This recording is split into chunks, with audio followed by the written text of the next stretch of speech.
coup, là, je me fais allumer sur les hommes préhistoriques à manger de la viande. T'es un homme et tu manges pas de viande. Comment tu fais pour les protéines si tu manges pas de viande? Justement, je suis devenu vegan et militant malgré moi, parce qu'en fait, c'est le fait que les autres m'attaquent qui m'a forcé à me renseigner pour riposter. On rappelle assez régulièrement que l'industrie de la viande est massivement subventionnée et que les alternatives végétales le sont pas du tout. Il y a l'année 1896, c'est la commercialisation du nutose, le premier simili-carnet, la première alternative végétale au steak.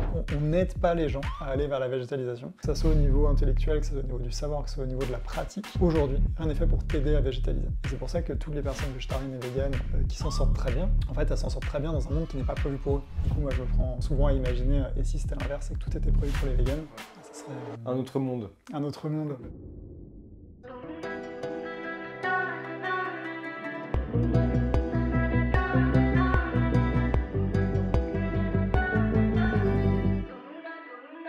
Bienvenue dans ce nouvel épisode du Club VG. Aujourd'hui, je suis avec Florimond Peureux. Salut Florimond. Et salut Maxime. Comment tu vas? Très bien. Merci de me recevoir. Avec grand plaisir. Est-ce que tu peux te présenter, s'il te plaît?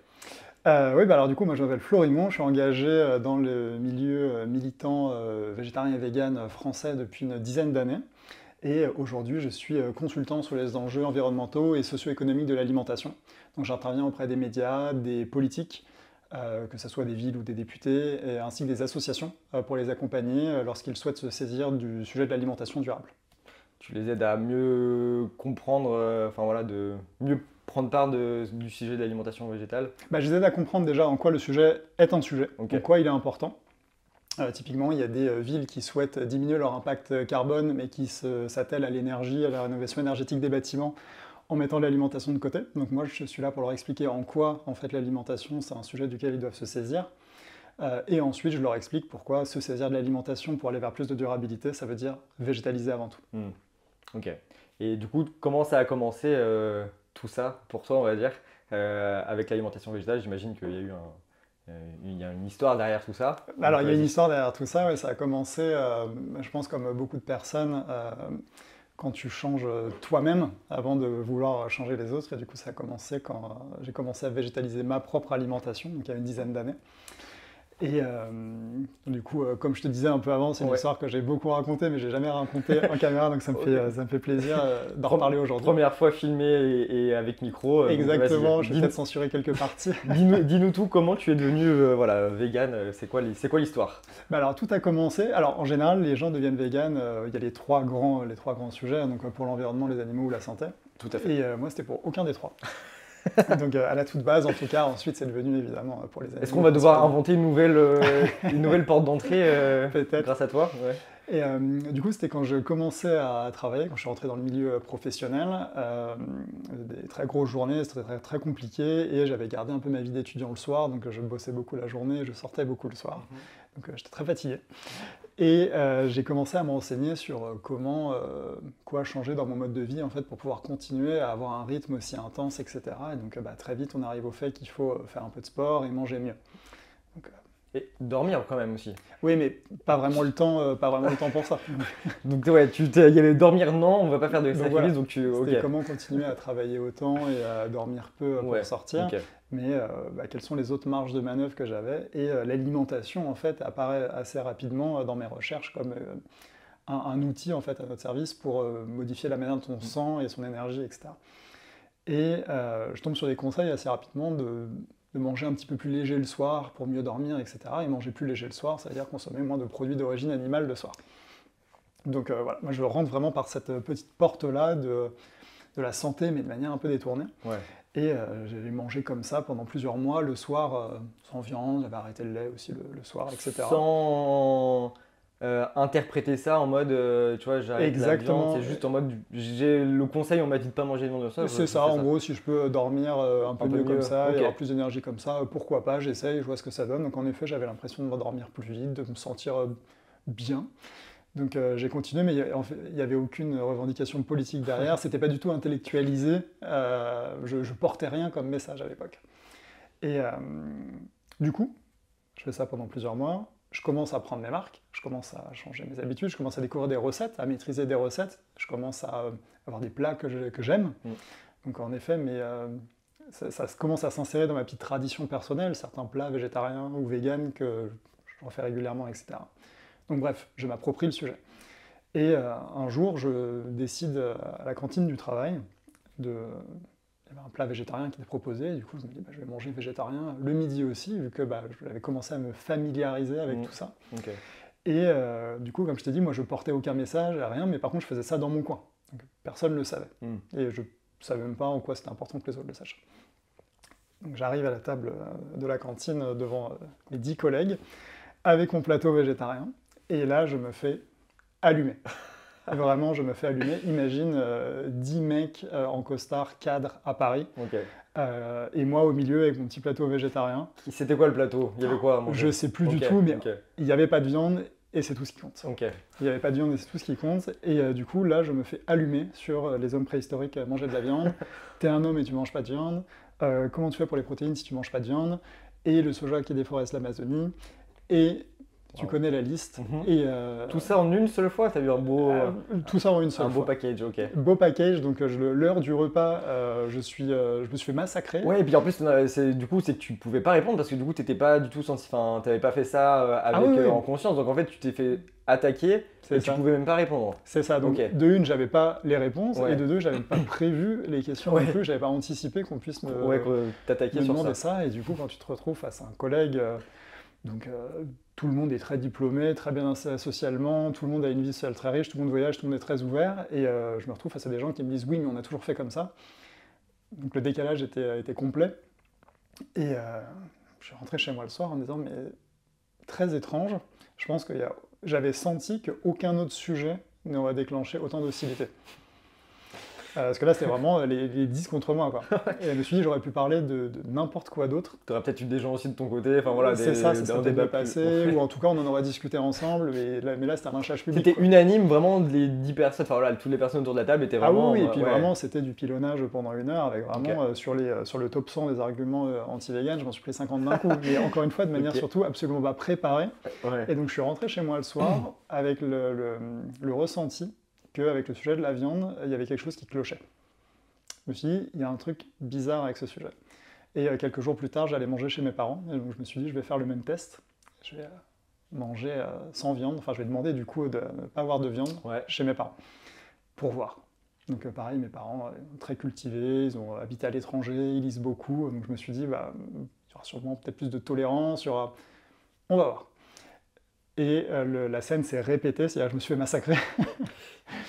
Donc voilà, et du coup, ça m'a vraiment permis de comprendre qu'avec le sujet de la viande, enfin, ça m'a permis de comprendre que la viande était un sujet, déjà, et que c'était un sujet à part, vraiment spécial. Très sensible. Très sensible, mais d'une manière... Il y a plein de sujets sensibles dans la vie, on pourrait parler de la peine de mort, de l'avortement, de plein de choses, où tu pourrais avoir des positions très tranchées, etc. Mais sur ce sujet, j'ai senti qu'il était dans une catégorie à part. Je me suis dit, il y a quelque chose. Et donc évidemment, j'ai passé les jours d'après déjà à me renseigner, tout simplement pour répondre aux gens. Qu'est-ce qu'on répond à quelqu'un qui te dit que le soja que tu as dans ton steak de soja déforeste l'Amazonie? Donc voilà, tu découvres que en fait, le soja d'Amazonie, OGM, il n'est pas destiné à la consommation humaine en France et qu'il est dédié aux animaux d'élevage. Qu'est-ce que tu réponds quand quelqu'un te dit que manger plus végétal, ça va nécessiter plus de surface de culture? En fait non, c'est l'inverse.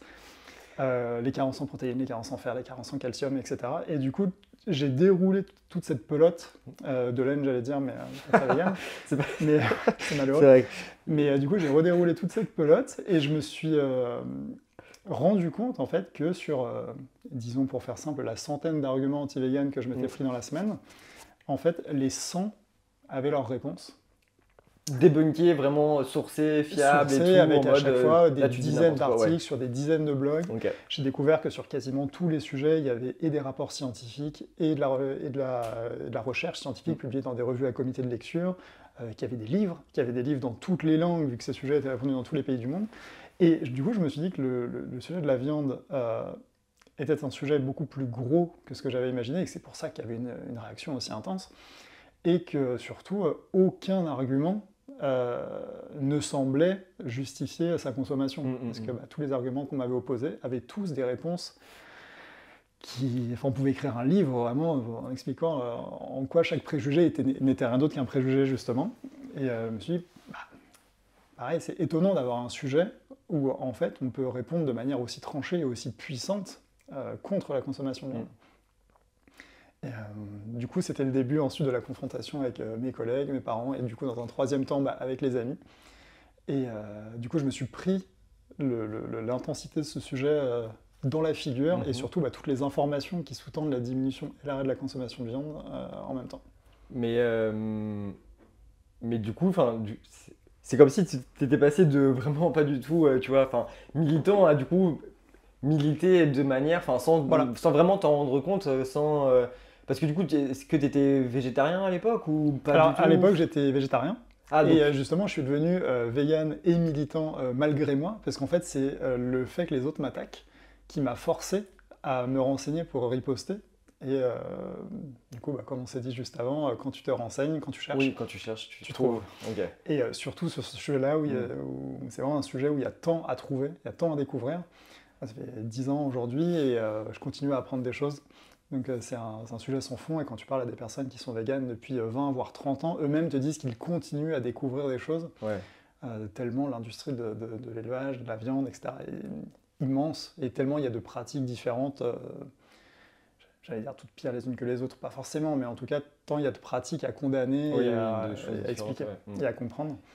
Donc voilà, moi je suis vraiment devenu militant malgré moi, c'est-à-dire que pour me défendre. Oui, pour te défendre avec toute cette pression sociale, c'est le frein numéro 1, j'aime bien le rappeler, parce qu'en fait on se rend pas compte que c'est pas forcément, on va en parler juste après, mais c'est pas forcément trouver quoi manger, ça va être plutôt être vegan en société avec du gens autour, avec des gens qui ne comprennent pas ou qui t'attaquent directement. Donc là, la partie pression sociale, ça t'a amené du coup à faire du militantisme. Exactement. Est-ce que du coup, pour la partie plus pratique, est-ce que tu as eu... combien de temps ça t'a pris du coup de faire cette transition? Est-ce que du coup c'était il y a 10 ans, donc bon, c'était moins développé que maintenant. On n'avait que du tofu burger dans les magasins, si c'est ça la question. Ça peut faire partie, ok. Et du coup, comment ça s'est passé au niveau vraiment pratique pour toi? Au niveau pratique, ça s'est très bien passé parce que je cuisinais déjà beaucoup. J'habitais en région parisienne, donc quand tu es à Paris à proximité, j'ai découvert les magasins vegan à Paris. Donc une petite pensée au magasin Un Monde Vegan qui est fermé aujourd'hui.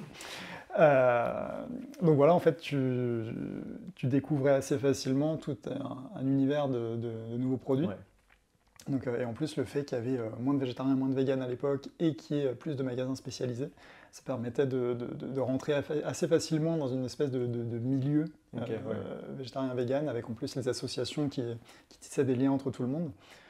Donc pour le coup, au niveau pratico-pratique, ça s'est assez bien fait, avec la découverte de nouveaux goûts. Moi qui adore la nouveauté, en plus, j'ai adoré tester toutes ces saucisses végétales qui sortaient, tous ces steaks végétaux qui sortaient, les comparer entre eux, et m'apercevoir qu'en fait, il y avait une grande diversité entre les marques, rien que les laits végétaux, entre différents laits végétaux, ça n'a rien à voir. Si tu prends que des laits de soja d'une marque à l'autre, ça n'a rien à voir.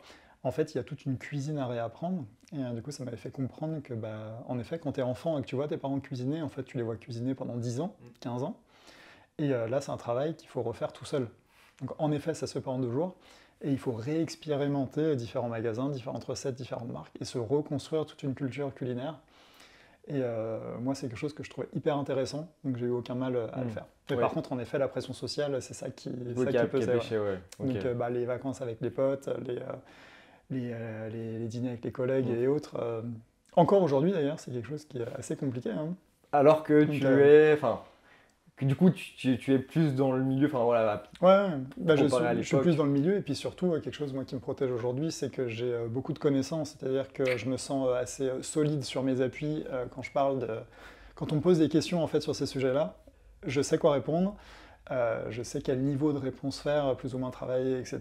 Et on va m'opposer des arguments que j'ai déjà entendus, donc j'y suis préparé. C'est surtout ça. Je pense que tu es la mauvaise personne à qui il faut s'attaquer si on veut. Je pense que tous les vieux véganes, c'est des personnes qui ont déjà fait le tour du sujet. C'est ça. On peut pas trop les attaquer. Tu as creusé, on va en parler, mais tu as quand même bien creusé le sujet depuis 10 ans. C'est ça. Donc... Mais par contre, petite pensée aux personnes, un scénario un peu classique, hein, c'est les adolescents qui ont 15, 16, 17, 18 ans qui sont chez eux, c'est pas eux qui font leurs courses chez eux, et ils sont pas forcément dans les grandes villes.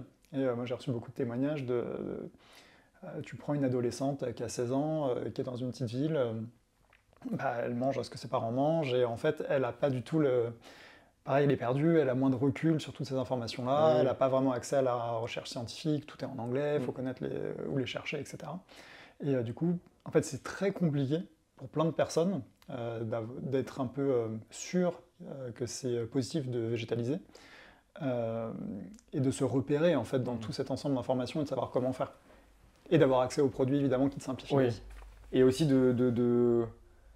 bah, vu que comme tu dis, c'est pas toi, t'es pas en charge de ta propre, tu vois, de ta propre cuisine, de ta propre, voilà, de tes T'es propres très courses. soumis en fait à ce que, Voilà, et la donc, société te met traditionnellement c'est ça. dans l'assiette. Et du coup, faut que faut convaincre, tu vois, peut-être les parents. C'est ça. Et du coup, ça, c'est encore plus Et compliqué. quand parce t'es que tout seul et que t'as 16 ans, convaincre tes parents, voilà, c'est c'est ça. pas... Toi, t'es convaincu, ok, y a pas de souci. Mais du coup, ouais, pour convaincre d'autres personnes, voilà, tes parents qui disent, ouais, non, vas-y, arrête un petit peu. Enfin, voilà, t'es jeune, tu sais pas de quoi tu parles. Du coup, Bah, ça.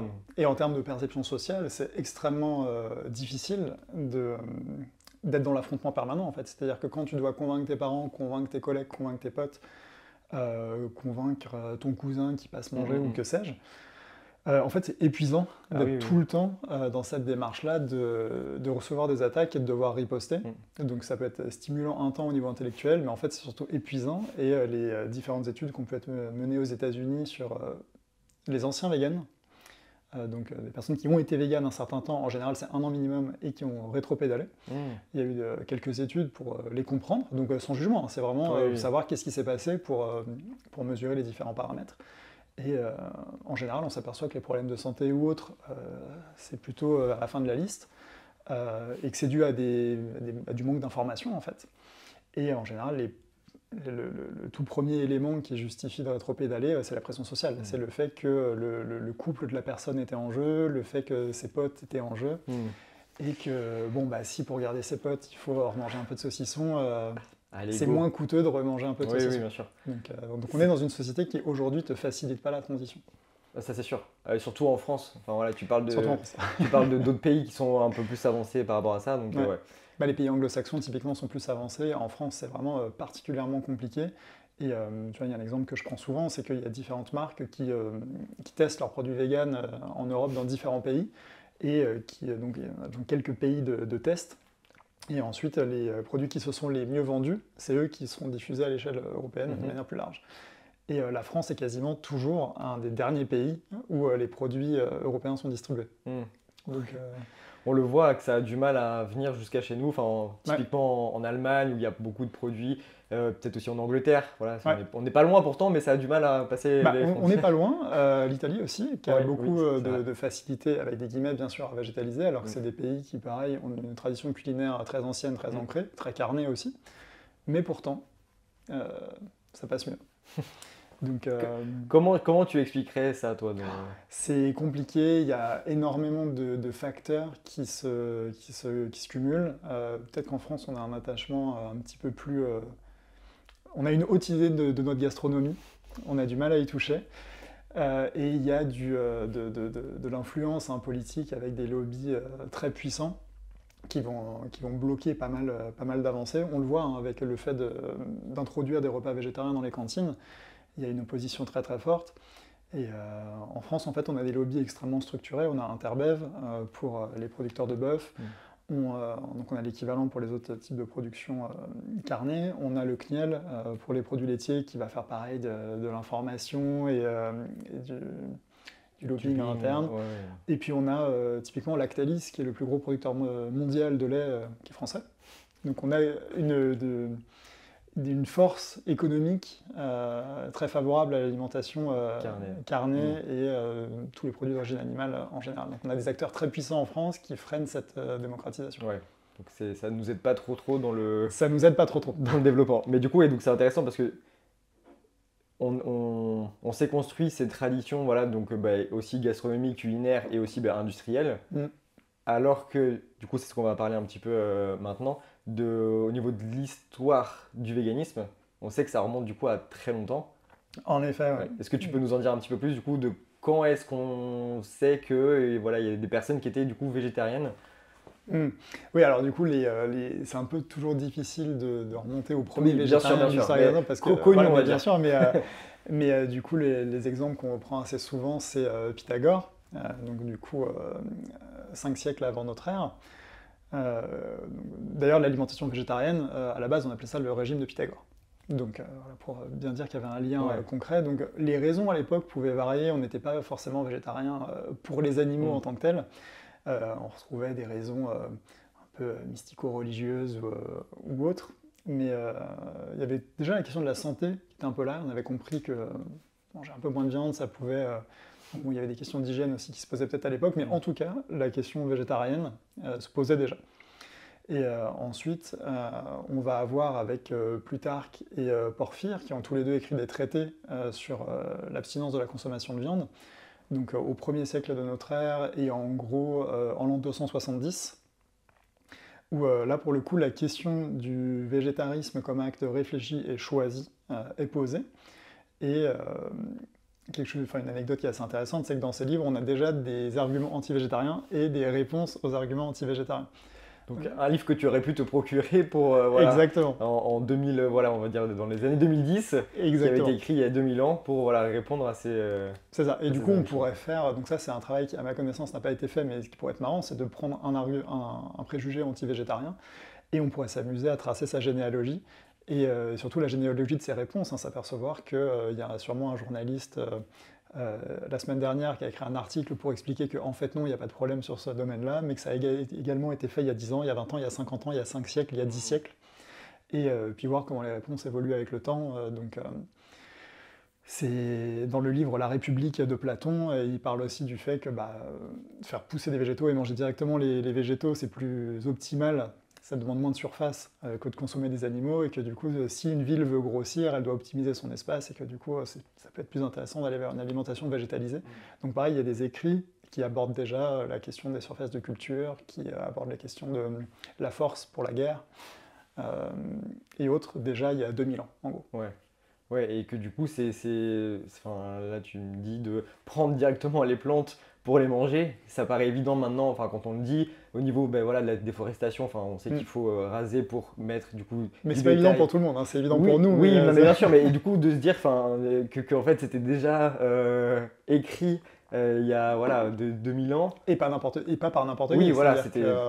quelque chose qui est assez intéressant quand on se penche sur l'histoire du végétarisme, c'est de s'apercevoir que c'est pas des petits articles dans la rubrique faits divers écrits par des personnes anonymes ou autres. C'est en général des grandes figures de la philosophie, des grands intellectuels connus jusqu'à aujourd'hui, qui se sont penchés sérieusement sur la question. Et du coup, on aurait pu imaginer un scénario historique où en fait leur parole aurait plus porté sur ce terrain-là, et qu'aujourd'hui on soit dans une société beaucoup plus végétarienne ou végane qu'on l'est actuellement.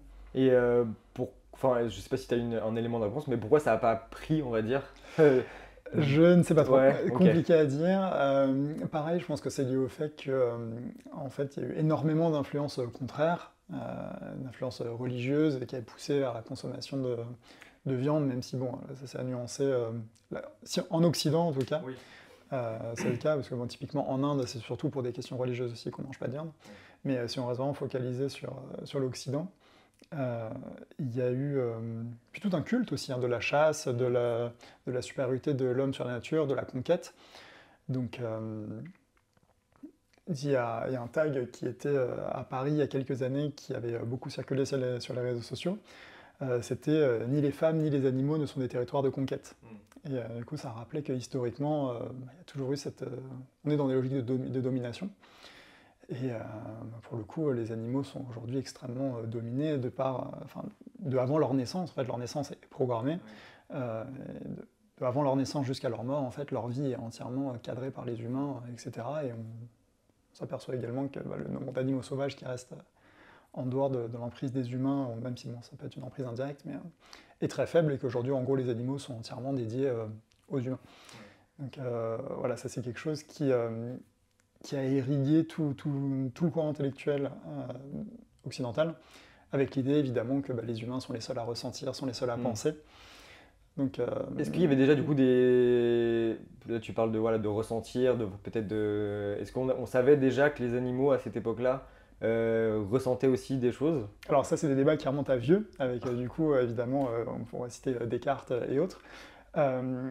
Mais quelque chose qui est assez intéressant, c'est de voir que la définition de qui est humain, qui est animal a changé travers du temps.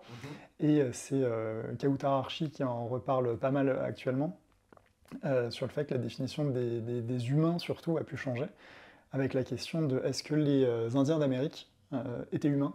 Est-ce que les esclaves africains sont humains? Ok. Parce que s'ils sont humains, on n'a pas le droit de les réduire en esclavage, Ah alors oui. que s'ils ne sont pas humains, on peut les dominer Ok. comme des animaux, donc se pose la question de l'animalisation de ces groupes dominés. Et typiquement, donc, il y a la célèbre controverse de Valladolid qui avait eu lieu pour savoir si les Amérindiens étaient humains ou non. Je crois que c'était l'Église qui avait tranché sur le fait qu'en effet, ils étaient humains. Et humains, à l'époque, ça voulait dire qu'ils avaient la capacité d'être chrétiens. Ah, ok. Donc, tu vois, on n'était pas encore sur la question du ressenti. Oui. Mais on était toujours à la recherche, en tout cas, de ce critère qui faisait que tu as le droit ou non de dominer, exploiter, tuer tel groupe. Donc à l'époque, le critère qui avait été choisi, c'était est-ce qu'ils ont la capacité d'être chrétiens, est-ce qu'ils en ont une âme. Et donc les Indiens d'Amérique, oui. Et ensuite, on s'était, pour des raisons bassement économiques, retransféré sur les peuples noirs d'Afrique pour avoir de la main-d'œuvre bon marché, parce qu'eux étaient encore considérés comme... je sais pas si c'était vraiment non humain absolument, oui, peut-être pas, mais en tout cas moins humain que ouais. les Amérindiens. Et en fait, cette frontière entre humain et non humain n'a fait que se déplacer en fonction des époques et des pays. Et quelque chose qui est assez bien documenté, c'est que tous les groupes dominés, justement, ont dû prouver qu'ils appartenaient à la catégorie humaine, prouver qu'ils étaient aussi capables de penser, aussi capables de croire, qu'ils avaient aussi une culture, parce que voilà, la culture de plein de groupes dominés a été née, hein, donc ils étaient comme les animaux sans culture, des êtres d'instinct. Et du coup, il y a toujours eu cette obsession de rentrer dans la communauté humaine qui était la seule à avoir des droits. Donc la communauté humaine, c'est la seule communauté où on n'a pas le droit de tuer qui on veut, d'exploiter qui on veut, on n'a pas le droit de vie et de mort sur cette communauté-là. Et du coup, aujourd'hui, la question qui se pose avec les animaux, c'est est-ce qu'on les fait rentrer dans ce cercle de considération, comme on dit, pour justement leur donner ces droits fondamentaux, à ne pas souffrir de la faim, de la soif, à ne pas être tués, etc. Sachant qu'ils peuvent du coup pas se défendre eux-mêmes. Exactement, mais alors, ça pour le coup c'est quelque chose pareil, qui est assez largement documenté, c'est qu'en fait il y a plein d'humains non plus qui ne peuvent pas se défendre eux-mêmes, les nouveau-nés, les personnes lourdement handicapées, qui ne peuvent pas se défendre eux-mêmes, mais qui en donnent des droits aussi. Oui. Donc, mais elles ne se retrouvent peut-être pas non plus seules, tu vois, parce que si on parle vraiment des animaux, alors que là, si tu as peut-être de la famille, des proches, etc., même si ça reste pas toi, ta propre personne, mais oui, c'est sûr que ça soulève... En fait, c'est la logique de est-ce qu'on protège ou non les plus faibles. En fait, est-ce que la faiblesse d'un être est une raison pour l'exploiter, ou est-ce que c'est une raison pour le protéger? Et pour les humains, on a dit que plus un humain est faible, typiquement un nouveau-né qui a 2 jours, il est extrêmement faible, extrêmement fragile, on le protège d'autant plus. Alors pour les animaux, c'est l'autre chemin qui a été choisi, c'est que plus ils sont faibles, plus ils sont malléables, exploitables, plus on les exploite. Plus on faire des choses. Donc on les façonne génétiquement au fur et à mesure des siècles, etc. Et on les traite exactement comme ça nous arrange nous, en niant entièrement tous leurs intérêts. Donc voilà, mais du coup ça c'est des débats qui sont très anciens, donc, plus anciens que ce qu'on imagine. Et pareil, pour reprendre un des petits sujets dont on a parlé un peu avant, c'est l'histoire de la première association végétarienne en France, qui date de la fin des années 1870, pas 1970, 1870, qui avait été créée par des médecins à Nice. Et déjà à l'époque, ils distribuaient des livrets pour... encore une fois, on revient sur la question des préjugés anti-végétariens, anti-véganes. Ils distribuaient des livrets pour expliquer que non, on peut végétaliser, niveau protéines, ça passe, etc., etc. Et on peut se demander légitimement aujourd'hui pourquoi est-ce qu'on a fait aussi peu de progrès en fait, entre maintenant et un siècle en France, et sur pourquoi est-ce qu'on affronte toujours les mêmes arguments, pourquoi est-ce qu'on se cogne toujours au même mur en fait. Et toutes les associations le savent bien, elles sont toutes à la recherche de la faille pour réussir en fait à faire tomber ces murs-là, qui sont très coriaces en fait. Et qu'on a du coup toujours pas réussi. Réussi à faire tomber. Donc oui, c'est ça. Et puis à tous les niveaux de la société, en fait, les gens vont s'opposer à la végétalisation de leur alimentation avec les mêmes arguments qui n'en sont pas. Ouais, et du coup, est-ce que les arguments de l'époque, quand tu me citais tout à l'heure le traité qui citait déjà des arguments anti-végétariens, est-ce que c'est les mêmes que maintenant? Ou est-ce que ça a quand même un petit peu évolué ça, ou Alors, on reste vraiment sur les mêmes, alors ça a un préjugés? petit peu évolué, mais il y en a certains, ils auraient pu être écrits hier. Vraiment, tu lis des phrases Ouais. et moi j'ai déjà pris des photos de pages de livres Mm. pour les envoyer à des amis pour leur dire mais regarde, ça a 2000 ans. Mm. Et si tu avais vu ça hier dans un article de Libé, ça t'aurait pas choqué. Donc T'as des exemples? bah là en tête, là, pas spécialement, mais sur enfin, les deux qui me reviennent le plus souvent en tête, c'est sur le fait que les hommes préhistoriques le faisaient, mais que c'est pas un argument pour continuer à le faire aujourd'hui. Mhm. Ça, pareil, c'est un argument qui a toujours été travaillé sur est-ce que l'ancienneté d'une pratique appuie sa légitimité ou en fait elle appuie le fait que bah, il est temps de l'abandonner parce qu'en fait elle a été pensée à un temps qui n'est plus le nôtre. Et les carences en protéines, etc. Les carences en protéines, ça reste un peu le number one historique. Où, du coup, on se posait la question à l'époque, est-ce qu'on peut aller faire la guerre en mangeant végétarien? Mm. Est-ce que pendant la révolution industrielle en Angleterre, on peut travailler dans des fonderies euh, et travailler du métal, etc. en étant végétarien? Et aujourd'hui se pose la question de est-ce que tu peux être athlète de haut niveau en étant végétarien? Mais en fait, c'est toujours la même question, c'est est-ce que Oui. tu peux faire des métiers de force en étant végétarien? Et la réponse est invariablement oui, oui, oui, oui, oui. Mais j'ai l'impression qu'on va devoir faire le tour de tous les métiers possibles pour que ça soit... Ouais. Qu'à un moment donné, on sera bon, mais ok, on a, ouais, tout ça c'est bon, ça c'est bon, ça ça c'est c'est bon, bon. ça c'est bon. Voilà. Et du coup, il n'y a plus trop de trucs, bon, bah ok, Mais du coup, la peut-être charge que. de la preuve pèse sur les végétariens et les véganes, Mm. qui doivent toujours Oui, démontrer c'est ça. eux. Et du coup, on vit dans un contexte un peu d'affrontement permanent où tu dois montrer patte blanche tout le temps. T'as le poids sur tes épaules en mode, ok, Voilà. tu as dit que tu étais vegan, donc tu te dois de, voilà, Voilà. pas être carencé, je sais pas. Bah, tu dois être parfait. Voilà. Donc, en fait, tu dois prouver tout le temps. Mm. Et il y a ce soupçon qui pèse sur toi que le projet de société que tu portes, il n'est pas bien pour telle ou telle raison, et que même s'il était bien, de toute façon, il ne serait pas viable pour telle ou telle raison. Et les végétariens et les véganes doivent toujours systématiquement affronter ça. Il y a Thomas Lepelletier qui avait publié un article dans La Relève et la Peste, je crois, il y a quelques années, où il disait que aujourd'hui, on ne peut toujours pas avoir une discussion sérieuse sur les causes animales. Parce qu'en fait, elle est toujours détournée par des contre-arguments assez illégitimes. Mais en tout cas, on ne peut jamais discuter sérieusement de ces sujets avec les médias ou le grand public et autres. Et il a assez raison. Et c'est très peu mis en avant, très peu de. Enfin voilà, du coup, il y a quand même beaucoup de, voilà, de preuves, de documents, etc., de livres là-dessus, Ouais. mais ça reste toujours un sujet qui est très peu abordé, enfin, tu vois, du coup, de nos jours, Ouais. dans les médias, etc., dans le débat public et tout. Enfin, Et puis il est très mal abordé surtout. Oui, aussi, oui. Il est très Alors, mal abordé. Donc voilà. c'est Il y avait- aussi un point, ouais. Donc en effet, il est très peu abordé. Et bah, pareil, il y a une espèce de plafond de verre qui fait que la cause animale peine à devenir une vraie lutte sociale reconnue en tant que telle. Et d'ailleurs, c'est quelque chose qu'on voit beaucoup, hein, où on demande aux personnes végétariennes véganes et aux associations végétariennes véganes d'être parfaitement féministes et antiracistes, alors que bah, si on essaye de faire les choses en sens inverse, c'est que si tu vas voir une association antiraciste en leur disant bah, c'est super, mais soyez vegan aussi, en fait, il y aura pas l'effort ne sera pas fait dans l'autre sens aussi. Donc, mais pareil, parce que la question de est-ce que c'est légitime d'inclure les animaux dans le cercle de considération, en fait, fait encore débat. C'est pas quelque chose qui est devenu mainstream dans la société. Donc les associations se battent pour ça, évidemment.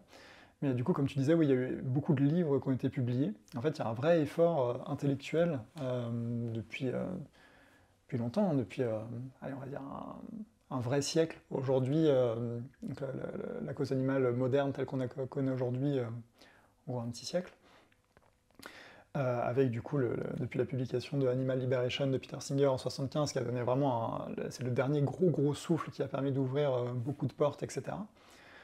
Mais ouais, on peine encore aujourd'hui à imprégner vraiment la société. Et ça rejoint un petit peu, enfin, ça me fait penser, par exemple, au rapport du GIEC, tu vois. En fait, tu as plein de personnes hyper qualifiées qui te disent des trucs, voilà, qui te disent des trucs depuis quand même assez longtemps. Oui. Et en fait, non, il n'y a rien qui change, tout le monde fait comme si de rien n'était, alors que c'est... Enfin, en effet. Mais, en fait, il y a des petites choses qui changent, et tu vois, je pense, si tu prends des grands rapporteurs du GIEC français, globalement, j'allais dire tout le monde est végétarien, je ne vais pas mettre tout le monde dans le même sac, mais il y a une lourde tendance végétarienne parmi les auteurs du GIEC. Et pour reprendre Valérie Masson-Delmotte, qui est du coup une des autrices du GIEC les plus connues, les plus médiatiques, elle, sur ses réseaux sociaux, elle met qu'elle est végétarienne dans sa bio. Donc tu as une espèce quand même de...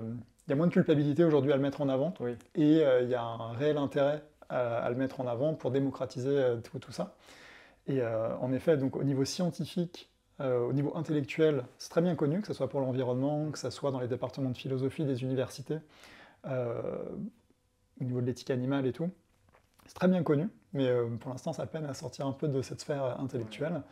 Et tu vois, au niveau environnemental, une histoire que je raconte assez souvent, c'est que les émissions de gaz à effet de serre qui sont liées à l'élevage en France, c'est en gros un quart des émissions de gaz à effet de serre françaises, et au niveau mondial, c'est en gros entre un quart et un tiers, selon les estimations. Quand même pas mal. Donc c'est absolument colossal pour une industrie qui est un peu particulière, dans le sens où si tu regardes les émissions de gaz à effet de serre qui sont liées à la production énergétique pour chauffer les bâtiments, etc., modifier ta production énergétique, isoler tous tes bâtiments, etc., c'est extrêmement compliqué. Il faut des siècles pour faire ça. Même avec la meilleure volonté du monde, il faut au moins un siècle. Et pareil pour changer les modes de transport, changer l'aviation, changer la voiture, changer les routes. Avec la meilleure volonté du monde, il faut un siècle aussi. Oui, tout est déjà fait. Enfin, voilà, c'est si compliqué. Voilà, ça roule déjà comme c'est actuellement, donc s'il faut changer, en fait, c'est... Ah bah c'est monstrueux, ça coûterait des dizaines de milliers de milliards de dollars, et ça prendrait un siècle ou deux, vraiment minimum, si tout le monde était d'accord. Alors que la viande, la consommation de viande, c'est quelque chose qui peut changer extrêmement vite. Donc en fait, on a quelque chose qui pèse entre un quart et un tiers des émissions globales de gaz à effet de serre, qui pourrait changer en quelques décennies. Du coup, on a vraiment la main là-dessus pour le changer, et du coup, on manque de volonté politique. Et du coup, ce sujet-là, de la transition alimentaire à plus de végétal, il a été évoqué lors de la 27e COP, qui était il y a quelques années, donc là, on en est à la 29e. Du coup, c'était la 27e COP, et c'était la première fois qu'on parlait de végétalisation de l'alimentation. Donc il a fallu attendre la 27e édition pour parler d'un problème qui concerne entre un quart et un tiers des émissions de gaz à effet de serre du monde. Ouais. Donc ça veut dire qu'en 2022 seulement, on s'est dit tiens, peut-être que bon allez, on va peut-être commencer un peu à regarder les yeux sur l'alimentation, on va peut-être regarder un petit peu. C'est ça. Mais 2022, sachant que c'est grâce aux associations végétariennes et véganes que ça a beaucoup poussé. Vu qu'il y avait un des grands pavillons là-bas qui était porté par Proveg, grosse association allemande, le Good Food Institute et autres, qui s'étaient mis ensemble pour ouvrir la porte là-bas. Okay. Mais donc c'est encore une fois les végétariens et les véganes qui ont fait le taf pour pousser, avancer sur ces sujets. Ouais. Okay. Mais du coup, il y a vraiment des œillères extrêmement fortes. Et même dans les COP, qui sont des choses politiques de très haut niveau, avec quand même des supports scientifiques et des gros enjeux, etc. Même là, en fait, on se voile la face, mais de manière assez lâche, en fait, sur l'action. Ça me fait penser à deux choses. Déjà, d'une, c'est que on le sait que c'est le moyen le plus facile et le plus actionnable, en fait, même à titre individuel. On parle de, je sais plus si j'ai des bêtises, mais peut-être 2 tonnes, 3 tonnes qu'il faudrait atteindre au niveau d'un Français de ses émissions. Oui, c'est qu'actuellement, on est en gros 10 tonnes, il faut être à 2 tonnes. Voilà. Et donc, on sait que la chose la plus efficace, c'est du coup voilà, on va dire de bien réduire la viande si on veut pas devenir même végétarien et vegan, et que comparer donc voilà au transport, même à tous les autres. Et puis c'est très dur de changer ça. Oui, voilà, c'est ça. Oui, donc oui, le transport, tu veux. Alors que là, pour manger, c'est voilà, tu vas faire pareil, mais de façon un petit peu différente. Et de voir que c'est pas mis en avant, tu vois, dans plein de domaines. Enfin là, on parlait du débat public, etc. Que en fait, non, on veut pas, en fait, c'est vraiment... tu vois, sur les blocages qui peuvent gêner les gens à végétaliser, il y a plein de personnes, tu vois, qui prennent, par exemple, la voiture pour aller au travail. Eux, tu leur dis, arrête la voiture. Et on va dire, en fait, je ne peux pas. J'ai 35 minutes de voiture le matin, il n'y a pas de transport en commun, je ne peux pas. Ok, c'est très bien pour ça. Ok, isole ta maison, etc. Je ne peux pas, je vais attendre 10 ans, parce qu'en fait, ça dépend du syndic, ou ça dépend de... que sais-je. Et tu vas leur dire, change les institutions publiques aussi pour... pareil, on est sur un temps politique, on est sur un temps très long, et du coup, la seule chose qu'elles peuvent faire, c'est végétaliser. Et j'ai souvenir d'un rendez-vous à la mairie de Lyon il y a quelques années, où justement, j'expliquais donc aux membres de la mairie qui étaient là, parce que Lyon hésitait à recruter quelqu'un à temps plein pour travailler à la végétalisation de la métropole de Lyon. Donc super, Ouais. ce qu'ils ont fini par faire d'ailleurs, donc c'est super. Très bonne idée. Et du coup, je leur expliquais que contrairement à la voiture, à l'isolation des maisons, où là, les gens étaient globalement pieds et poings liés, sur l'alimentation, tout le monde pouvait être vegan ce soir. Et il y a une personne qui m'a dit, quelqu'un de la Lyon qui m'a dit non. Et du coup, je dis, concrètement, ce soir, vous pouvez manger végétarien ou vegan. Factuellement, là, il est 16h, à 20h, vous pouvez manger végétarien ou vegan, c'est un fait. Et personne m'a dit, mais non. Je ne veux pas, non. Il y avait une explication derrière ou pas? Oui, en fait, mais du coup, c'était que lui ressentait une réelle incapacité à passer le cap. Et c'est-à-dire que faire un repas végétarien un soir, c'était au-delà de ses forces. Et c'est quelque chose qui est assez répandu, des gens qui se disent moi je pourrais pas, tu as déjà dû entendre ça, moi je pourrais pas arrêter le fromage, moi je pourrais même pas me passer de viande. C'est bien ce que tu fais, mais moi je pourrais pas. Et en fait, si tu parles d'autres sujets, pour rester, si on met vraiment l'éthique animale de côté et qu'on reste sur le sujet environnemental, c'est très très rare que les gens te disent moi je pourrais pas. Tu vois, si tu fais du zéro déchet ou si tu prends plus l'avion, les gens vont uniquement te dire c'est bien ce que tu fais, mais ils vont pas rentrer dans une auto-justification d'eux-mêmes et ils vont pas forcément dire moi je pourrais pas.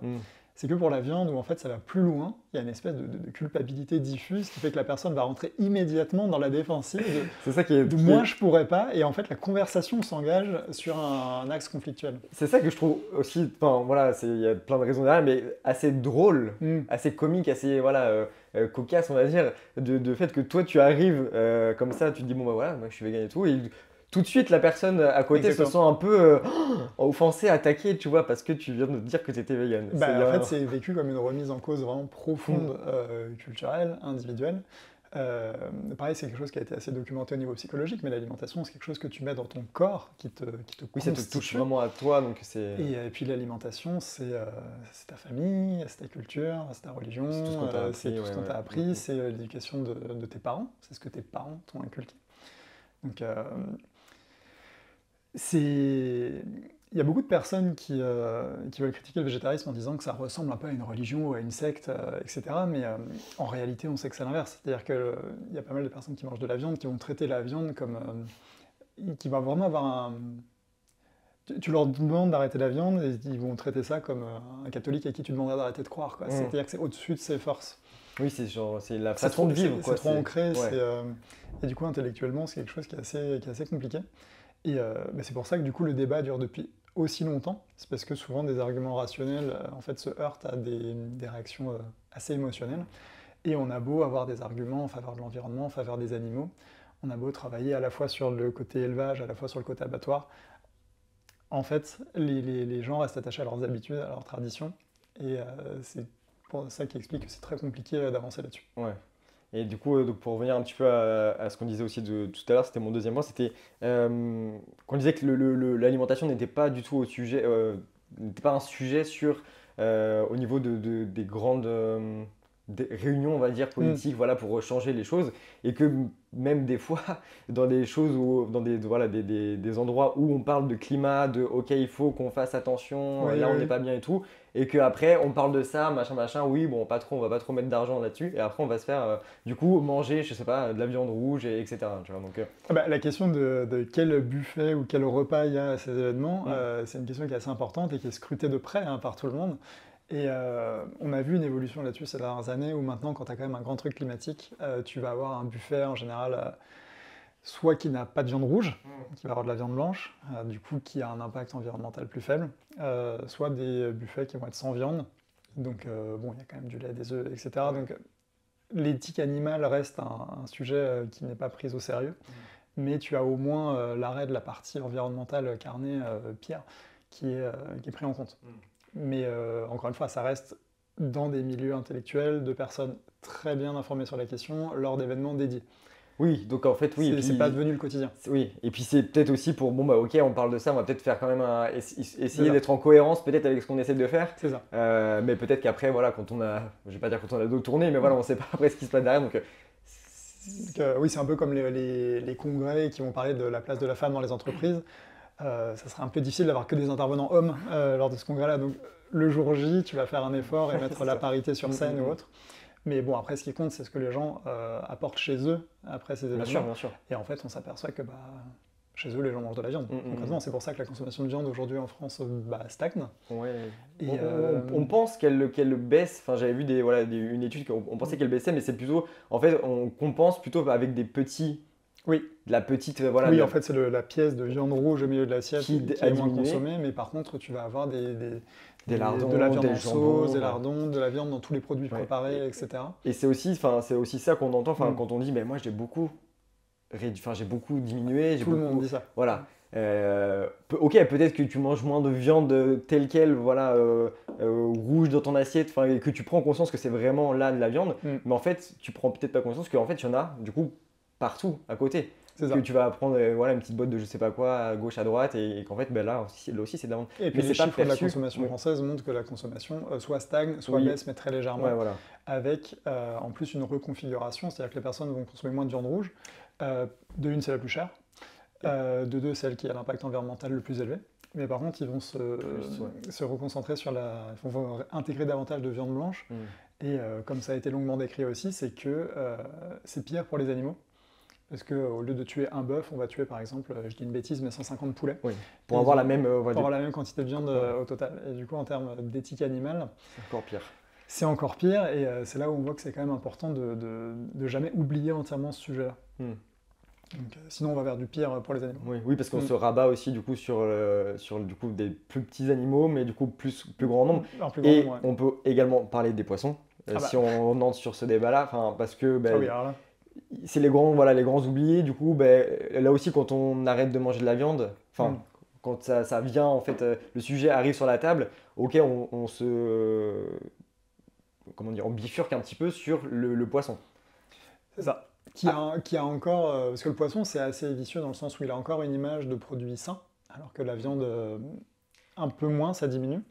Le poisson a une image de produit sain. Il est encore dans toutes les recommandations alimentaires de tous les pays, donc consommer davantage de poissons, donc soit conserver le niveau de consommation actuel, soit consommer plus de poissons. Et du coup, dans l'imaginaire collectif, on t'incite à aller vers du poisson, et en plus, on sait que c'est les animaux aquatiques, où les humains ont le plus de difficultés à percevoir leurs émotions et le fait que ce soit des êtres sentients, donc capables de ressentir de la douleur, du plaisir et autres. Donc c'est la double peine pour les poissons. Et d'ailleurs, quand on parle d'abattage sans étourdissement, ça c'est quelque chose qui est assez intéressant. Quand on parle d'abattage sans étourdissement, on va penser à l'abattage rituel des bovins par exemple, mais on oublie que tous les poissons sont abattus sans étourdissement. Donc les poissons qui sont pêchés, ils meurent à l'air libre ou ils meurent écrasés, mais du coup tous les poissons sont abattus sans étourdissement aussi. Donc on les sort un peu trop vite de l'équation. Et aussi, moi ce que je trouve beaucoup trop énorme, c'est la quantité du coup espèces, comment ça s'appelle? Quand tu prends, tu sais, plus que ce que tu... Oui. Les prises accessoires, voilà, les prises accessoires. Que sur certaines espèces de poissons, etc., t'as, je sais pas, peut-être, je crois que c'est sur les crevettes, mais je veux pas dire de bêtises, où tu as peut-être 75% de prises accessoires. T'as beaucoup d'espèces de poissons, c'est ça, oui, pour avoir 1 kilo de l'espèce A, tu vas... et c'est un non-sens complet, en fait. Oui, mais vu que ça reste économiquement viable, il n'y a aucune raison parce qu'on prend pas en compte, on prend pas en compte la santé des océans, en fait.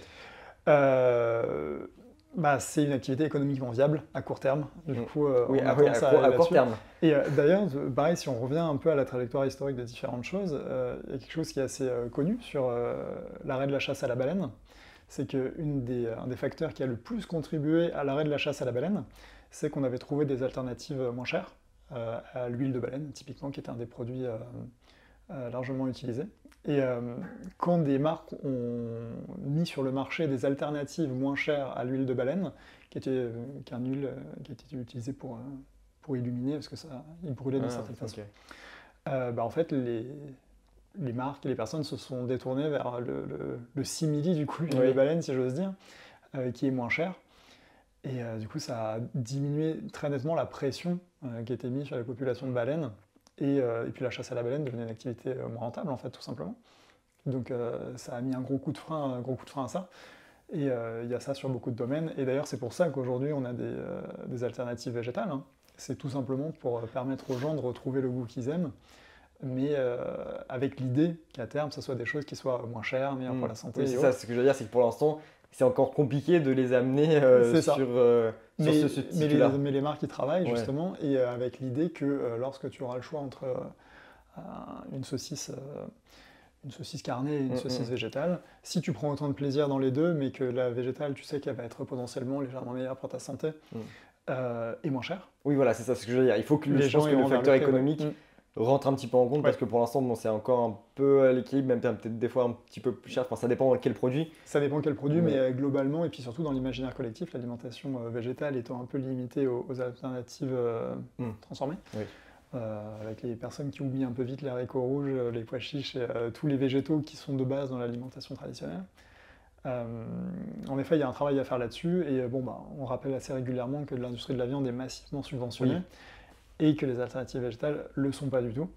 Et ça, c'est un chiffre dont je reparlais il y a quelques jours, mais aujourd'hui, en France, tu sais, tu as des élevages de bovins pour leur viande et des élevages de bovins pour le lait. Oui. Et si tu prends les élevages de bovins viande, si demain la France coupait ses subventions, il y en aurait 55% qui seraient déficitaires. C'est-à-dire que vraiment plus de la moitié des élevages bovins seraient déficitaires sans subvention française. Sachant que les autres ne seraient pas forcément déficitaires, mais il y en a certains qui gagneraient 500 € par an. Alors, ce qui est intenable. Parce que du coup, c'est aussi un gros sujet, c'est oui, mais les petits éleveurs, etc.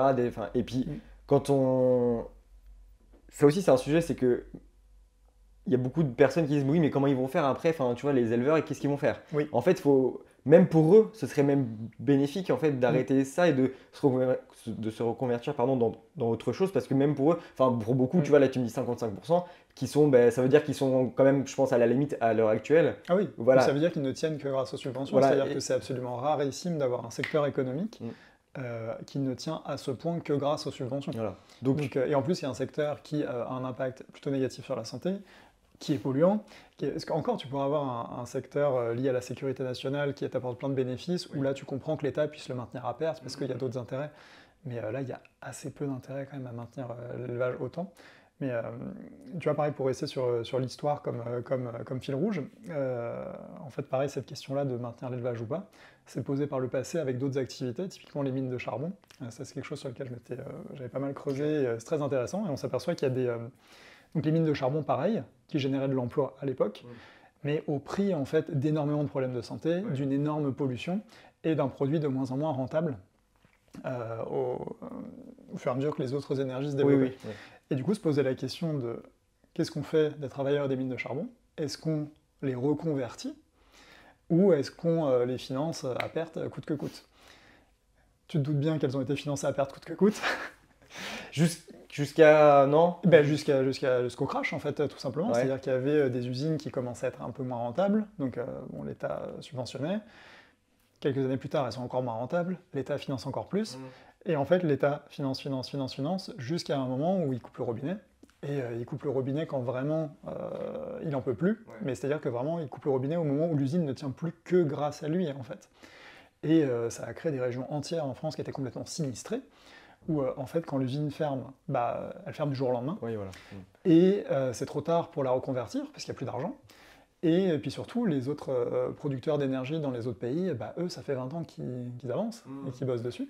Et c'est la même question qui se pose aujourd'hui avec les élevages, c'est-à-dire que qu'est-ce qu'on fait? Soit on reconvertit 5% des élevages par an et on crée une vraie politique de transition vers un système agroalimentaire plus durable, ou est-ce qu'on attend tout simplement que ça se passe et qu'il y ait des petites catastrophes de manière anarchique? Et c'est ce qui se passe aujourd'hui.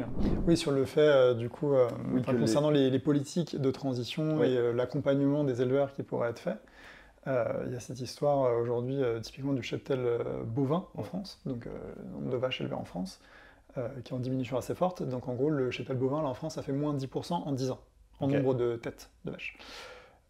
C'est beaucoup, hein. Ça veut dire qu'à ce rythme-là, dans un siècle, il n'y a plus de vaches. C'est c'est rapide pour une transition qui n'est pas pilotée.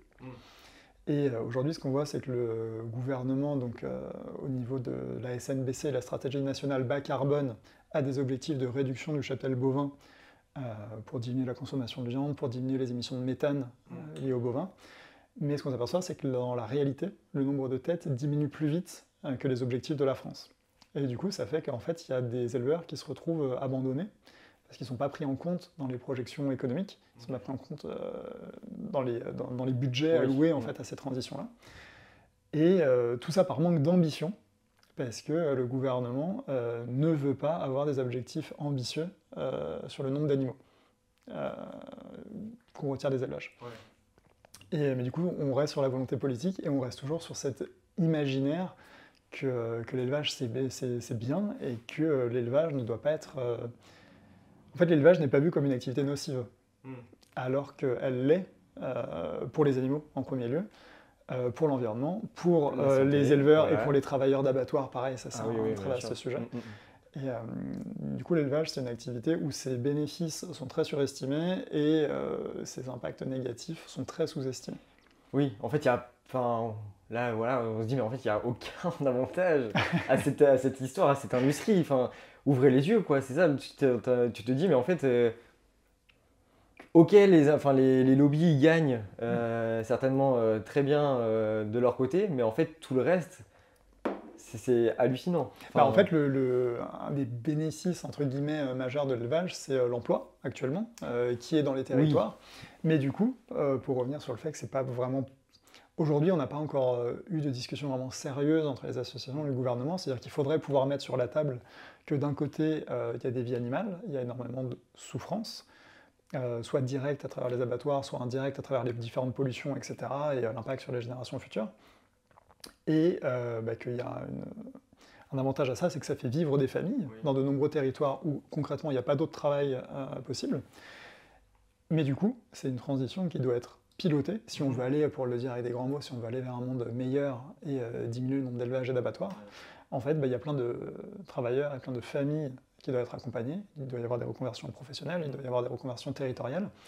Et en fait, en général, tu as des politiques qui vont monter sur leurs grands chevaux et qui vont voir ça comme si tu voulais détruire la France.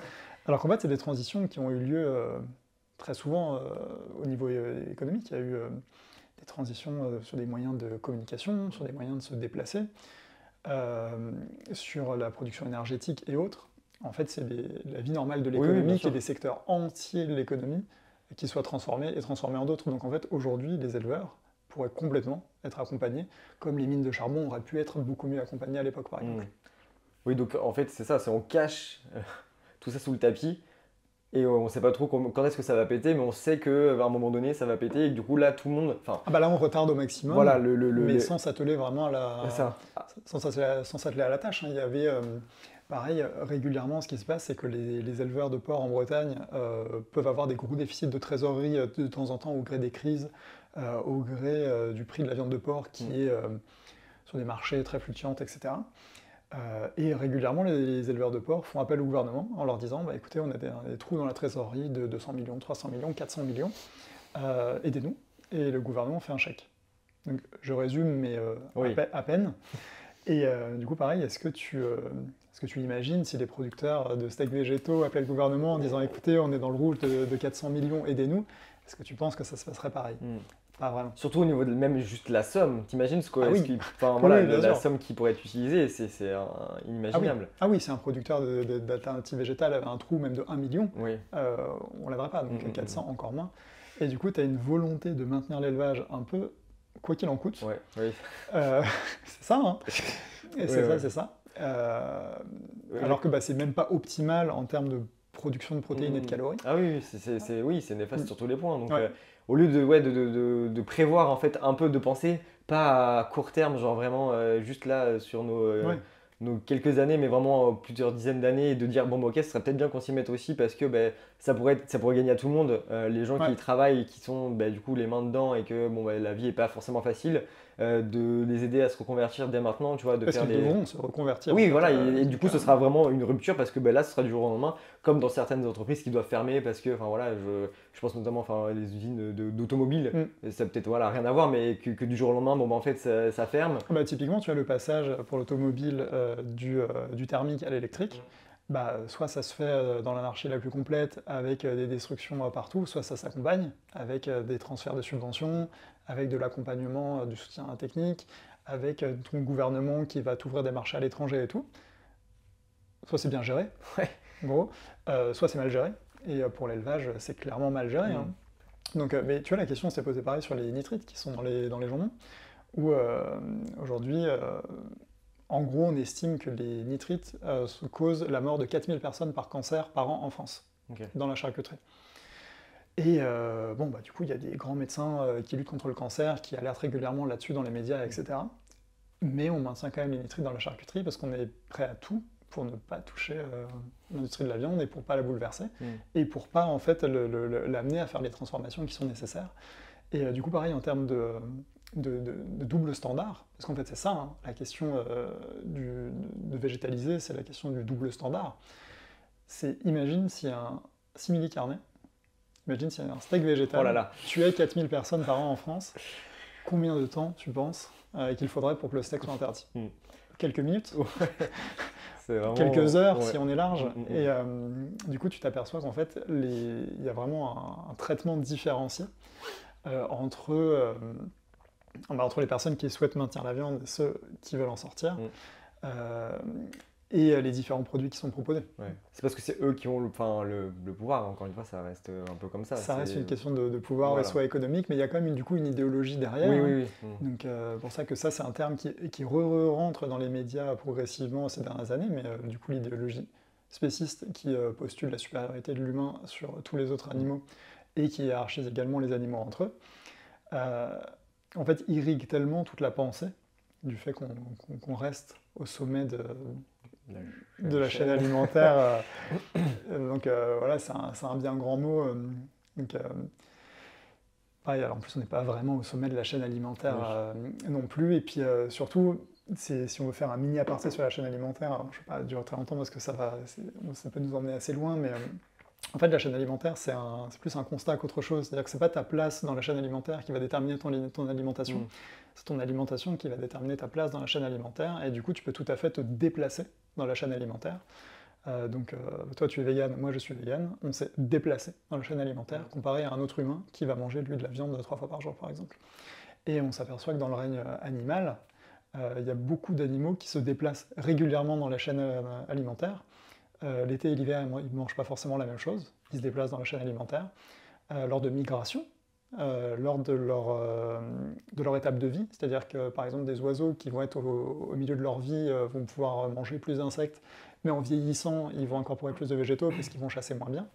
Et en fait on s'aperçoit qu'il y a énormément d'animaux qui, au gré des catastrophes naturelles qui vont amener des déplacements de population ou l'extinction d'une espèce prédatée ou prédatrice, ça va modifier le régime alimentaire de ces animaux et donc modifier leur place dans la chaîne alimentaire. Donc la chaîne alimentaire elle est souvent prise dans le mauvais sens. Tu as ta place dans la chaîne alimentaire, donc tu dois manger ça. Alors que c'est l'inverse. Tu manges ça, donc telle est ta place, et ta place n'est pas du tout immuable. Donc en fait, ça n'a pas de sens de dire que, tu es au-dessus, etc. Et puis en plus, même les animaux qui actuellement, selon ce qu'ils mangent, sont au sommet de la chaîne alimentaire, ils n'ont pas forcément une santé meilleure que les autres ou une espérance de vie meilleure que les autres. C'est-à-dire que tu gagnes rien à être au sommet de la chaîne alimentaire en fait. Donc c'est un gain purement symbolique, et ça c'est quelque chose pour le coup qui illustre beaucoup tous les débats sur la végétalisation de l'alimentation. C'est que en fait il y a un attachement symbolique à la domination des animaux, et tu as l'impression que si tu prives les gens de cette domination là, ils vont se sentir déclassés et moins masculin s'ils mangent pas de viande, moins humain en fait, t'as l'impression. C'est ça, cette peur de l'animalisation, peur d'être rabaissé au niveau des animaux, alors que comme on dit, les végétariens et les véganes, ils veulent pas rabaisser l'humain au niveau des animaux, l'humain au niveau des animaux, ni même monter les animaux au niveau des humains, ils veulent juste en finir avec l'idée même de cette hiérarchie en fait. Donc mais du coup, c'est des débats qui durent depuis longtemps et qui vont sûrement durer encore assez longtemps. Mais oui, la question que tu disais par rapport à des industries qu'il faudrait du coup changer, ça me fait penser du coup à l'industrie du tabac aussi, il y a pas si longtemps finalement, qui du coup était même recommandé par des médecins. Quand on y pense maintenant, c'est assez fou.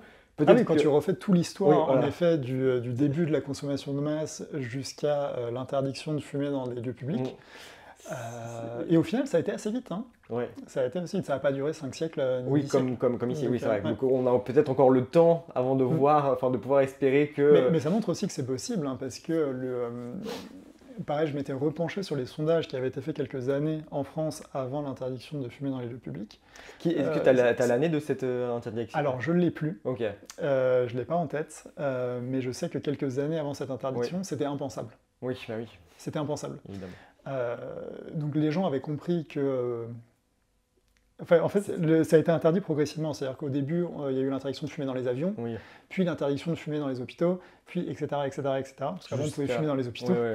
Jusqu'à l'interdiction vraiment globale de... Dans les lieux de fête, donc dans les bars, les boîtes, les restaurants, etc. Mais, tu vois, l'idée que ça soit interdit dans les restaurants, c'était impensable. Ouais. Et en fait, c'est passé.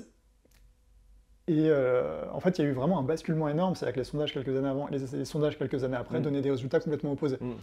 Donc en gros, 90% des gens étaient contre, et 3 ans plus tard, 90% des gens disaient bah en fait c'était une super idée. Oui, voilà. Peut-être parce que en fait, t'as l'habitude d'être comme ça. C'est une question d'habitude. Et en fait, après tu changes, tu dis ah finalement c'est pas si mal, et c'est peut-être un peu mieux en fait. Donc pareil à Paris, la piétonisation des voies sur berge. L'opposition a été absolument farouche. Anne Hidalgo a tenu quand même à faire ça. Alors, Dieu seul sait ce qu'il a aidé à tenir, je ne sais pas. Mais in fine, les gens sont globalement très contents. Mais voilà, c'est vraiment un attachement aux habitudes. C'est les habitudes qui sont dures. C'est ça, oui. C'est toujours, ça revient du coup même au niveau de l'alimentation, c'est changer des habitudes. Oui. Alors que finalement, quand tu après coup, tu te dis bon finalement c'était pas si terrible que ça. Pas si terrible que ça. Oui, parce que tu sais ce que tu perds, mais les gens n'ont pas forcément... Tu sais pas ce que tu gagnes, exactement. Tu sais pas forcément ce qu'ils gagnent. Et d'ailleurs, ça c'est quelque chose qui est très compliqué pour les associations végétariennes et véganes, c'est d'expliquer aux gens qu'est-ce que vous gagnez si vous végétalisez.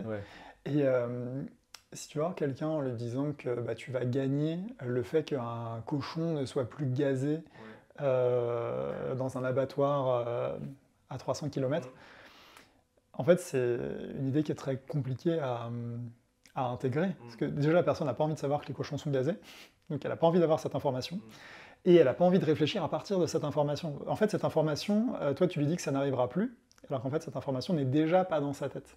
Oui, puis peut-être aussi le rejet de cette info en mode « ouais, je préfère pas », enfin tu vois, genre on se cache, je préfère pas savoir cette info. Donc les associations arrivent en disant... Il y a plusieurs personnes qui m'ont déjà dit ça, c'est que les associations véganes, tu as l'impression qu'elles te corrigent un problème qu'elles t'ont elles-mêmes apporté.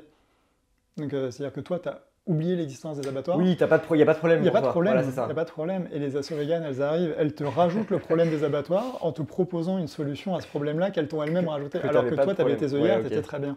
Je vois. Et du coup, ça peut expliquer aussi une grosse partie du rejet. Et du coup, ce qui explique que c'est long, parce que c'est un travail qui doit être fait en plusieurs temps. C'est-à-dire que les personnes doivent accepter l'état actuel des choses, qu'il y a des abattoirs, qu'il y a des éleveurs et tout, que les animaux souffrent, faire des connecteurs logiques entre tout ça, et ensuite, une fois qu'ils ont réussi à accepter la réalité, à ouvrir les yeux sur tout ce qui est caché derrière des murs, les abattoirs, c'est loin des villes. Hein. Donc voilà, même si... Et d'ailleurs, c'est bien documenté aussi qu'avant, il y avait des abattoirs dans les villes et qu'ils ont été progressivement parce que sinon, éloignés. Les gens étaient en mode, oui. Bah oui, c'est pas très agréable. Et puis, ça, c'est des choses pareilles que des personnes de la campagne vont pouvoir te dire, hein, c'est que quand tu as un élevage, un abattoir de cochons, typiquement, qui n'est pas très loin, tu peux entendre des cris, c'est dur, quoi. Ouais. Donc, je ne sais pas si tu as déjà croisé des vidéos de cochons en train de se faire gazer. Non, mais bon, j'ai quand même... C'est pas... Enfin, oui. Ça remue, hein. On va dire toutes les vidéos, enfin pas toutes, mais une bonne partie des vidéos des 214, bon, voilà, on sait un petit peu, enfin voilà, j'ai pas forcément envie de m'infliger ce genre de souffrance. T'as pas envie de faire un marathon vidéo L214 avec du popcorn pas forcément, non, voilà. Je suis déjà, on va dire que voilà, je suis déjà convaincu, bon, voilà. j'ai pas besoin de ça, on va dire. C'est ça. Mais du coup, dans les discussions avec le public, en effet, le fait d'ouvrir les yeux des gens là-dessus, en fait, c'est quelque chose que nous, en tant que véganes, on a peut-être tendance un peu à sous-estimer, c'est que c'est très douloureux pour beaucoup de gens, c'est très coûteux d'ouvrir les yeux là-dessus. Donc, parce qu'en fait, oui, parce qu'en fait, tu t'aperçois que ta consommation, depuis 20 ans, 30 ans, 40 ans, 50 ans, 70 ans, pour des personnes qui deviennent véganes à 70 ans, en fait, tu t'aperçois des conséquences de ta consommation. Et encore une fois, tu manges 3 fois par jour. Oui, donc Donc si tu acceptes que ce comportement est un comportement qui n'est pas tip-top, en fait, tu l'as fait beaucoup de fois. Et, Ça te fait mal d'accepter qu'en fait, toute ta vie, tu as fait de cette façon-là, alors que Ouais, c'était bien sûr. pas la bonne façon, et Donc, du coup, bon, bah, c'est plus ça, c'est facile. documenté dans des études de psycho aussi. Ok. qu'il y a des personnes qui disent, si je change, donc c'est vraiment des personnes qui répondent à des questionnaires Ouais. dans des études vraiment scientifiques avec du coup des panels assez importants. Et du coup, tu as vraiment des personnes qui te disent, si je change, ça entérine le fait que mon comportement d'avant était condamnable.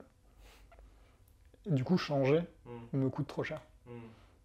En termes d'estime de soi, en Ouais, termes de- d'acceptabilité de ses pratiques, en social, termes de validation de ce que tes parents t'ont transmis comme valeur. En fait, en fait, tu entérines que ça rentre vraiment en contradiction avec trop de choses, et du coup, autant ne pas changer.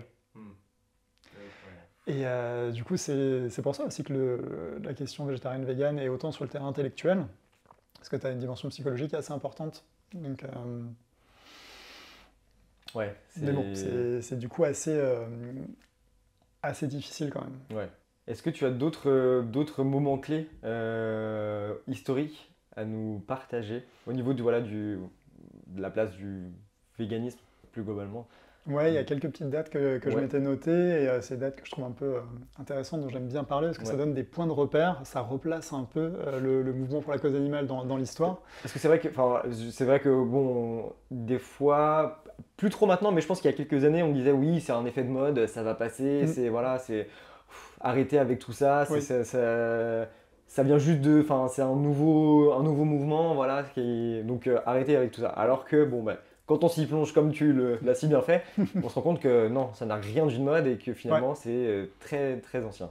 Ouais, bah, c'est très ancien, et c'est vrai qu'en France, il y a vraiment eu un avant-après, une vidéo de L214 dans l'abattoir de Houdan, qui est sortie en janvier 2017, qui est la vidéo qui a fait décoller entre guillemets L214. C'était déjà une grosse asso, mais là, ça leur a permis de passer un autre cap. C'est vrai que la date clé 2017, dans beaucoup Il y a d'interviews, eu on un me dit avant-après, ouais. ouais, à Ouais. 2017 que voilà, je pense que ouais, je me rappelle pas exactement de la vidéo, mais Tu ne vas pas l'avoir. ouais, ok, d'accord, c'est très ok. Mais Donc, la date, ouais. ouais, 2017, donc c'était un peu le pivot à ce niveau-là. Ouais, Ok. c'était loin d'être la première vidéo de Bien L214, sûr. mais c'est la vidéo qui a buzzé. Ouais. Voilà, c'est triste à dire, mais voilà. Ils sont passés sur des chaînes nationales, et en fait, la machine médiatique s'est emballée ouais. là-dessus. Et il y a eu un avant, un après, sur beaucoup de choses. Et du coup, il y a pas mal de personnes qui ont pensé que ça avait commencé à peu près à cette période, alors qu'en fait non, L214 s'inscrit dans une très longue tradition, et tu vois, sur les quelques dates clés que je m'étais notées, il y a la date de 1880, qui est très souvent reprise parce qu'elle est assez symbolique. C'est quand Anna Kingsford a soutenu sa thèse de médecine à Paris sur le thème de l'alimentation végétale, en 1880. Et du coup, ça permet de rappeler qu'aujourd'hui, si tu vas chez ton médecin et que ton médecin te dit oui, on ne sait pas trop, ou que sais-je, en fait, il y a 140 ans, il y a déjà une personne qui faisait sa thèse de médecine sur ces sujets-là. Et c'est vraiment écrit noir sur blanc dedans, que vraiment l'idée c'est de sortir de l'émotionnel et de rentrer dans les chiffres, et de concrètement, est-ce que ça marche ou pas, parlons-en sérieusement. En fait, il y avait déjà ce besoin. Et évidemment, elle conclut que on peut végétaliser. On peut végétaliser un peu, beaucoup et entièrement. Et qu'elle tourne une phrase un peu sur un truc un peu filou dedans, c'est que, parce que du coup, t'es devant un jury, Oui. et elle formule une phrase en disant qu'en gros, il n'y a que les personnes de mauvaise foi qui ne reconnaîtraient pas son travail. Et du coup, ça envoie un petit taquet au jury sur si vous jugez mal mon travail, c'est que vous êtes de mauvaise foi. Un truc qui est assez marrant. Et donc voilà, 1880, ça permet de replacer un peu, etc. Et puis c'est fou parce que du coup, même maintenant, 2024, au niveau tu parlais du coup des professionnels de santé, Ouais. c'est encore très... C'est encore très, pas embryonnaire, ça avance un peu, mais en fait, on attend qu'il y ait des recommandations nationales officielles, des ministères de la Santé et autres organismes de santé officiels, qui sont les seuls, en termes de santé, à pouvoir faire passer les messages pro-végétalisation de messages militants à messages de santé publique. Et en France, ça tarde. Donc typiquement, on a l'ANSES en France, qui est l'autorité de santé sur ces questions-là. On attend leurs recommandations officielles sur les alimentations végétariennes et véganes. Ça fait quelques années que c'est censé sortir, c'est toujours pas sorti. Donc voilà, il y a des paliers un ouais. peu à passer comme ça. Mais tu vois, typiquement, il y a des ouvertures de portes, hein, comme les hôpitaux publics à New York qui servent des repas véganes. Oui, j'allais dire, dans d'autres pays, Ça avance au niveau de la santé voilà, publique. ouais, ok. Donc ça avance au niveau de la santé publique. Il y a les hôpitaux, les 3 hôpitaux publics de Marseille aussi qui maintenant proposent du végétarien par défaut. Ah, Ouais. le Et, par défaut est très important. Et typiquement, tu as des repas végétariens, je crois, à vérifier, mais je crois que tu as le choix le midi et que le soir, c'est exclusivement végétarien dans les 3 hôpitaux publics de Marseille. Ce qui est, pour le symbole, extrêmement important. Donc en plus, les hôpitaux, c'est quand même des lieux de soins. C'est-à-dire que les personnes qui sont là-bas sont potentiellement des personnes fragiles. Et de voir que ces personnes-là fragiles, on peut les remettre sur pied, entre guillemets, avec une alimentation végétale ou végétarienne, ça envoie un signal qui est très positif sur le fait qu'en fait, c'est pas forcément meilleur pour la santé, mais qu'en tout cas, c'est tout à fait sain et viable. Oui. Voilà. Oui, en fait, oui, et puis c'est la période où tu as peut-être le plus besoin de faire attention à toi. Exactement.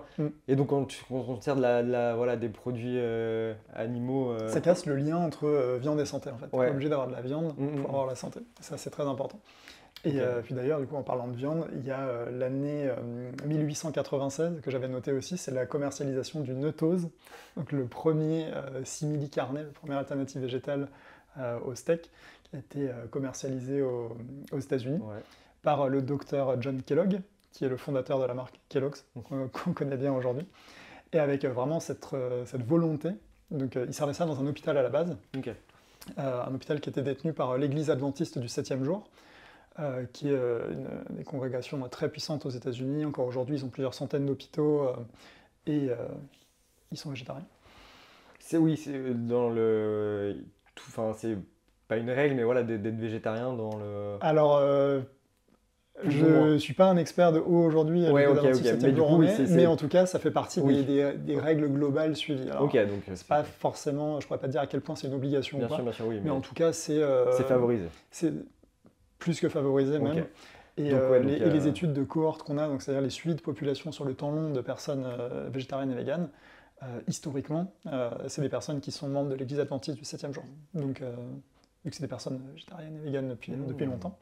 Et du coup, en tout cas, le nutose, donc ce simili carne, qui a du coup plus d'un siècle, il y avait déjà cette logique de remplacer la viande, donc à l'époque, dans les petits déjeuners américains qui contenaient du bacon et autres, et dans les repas américains.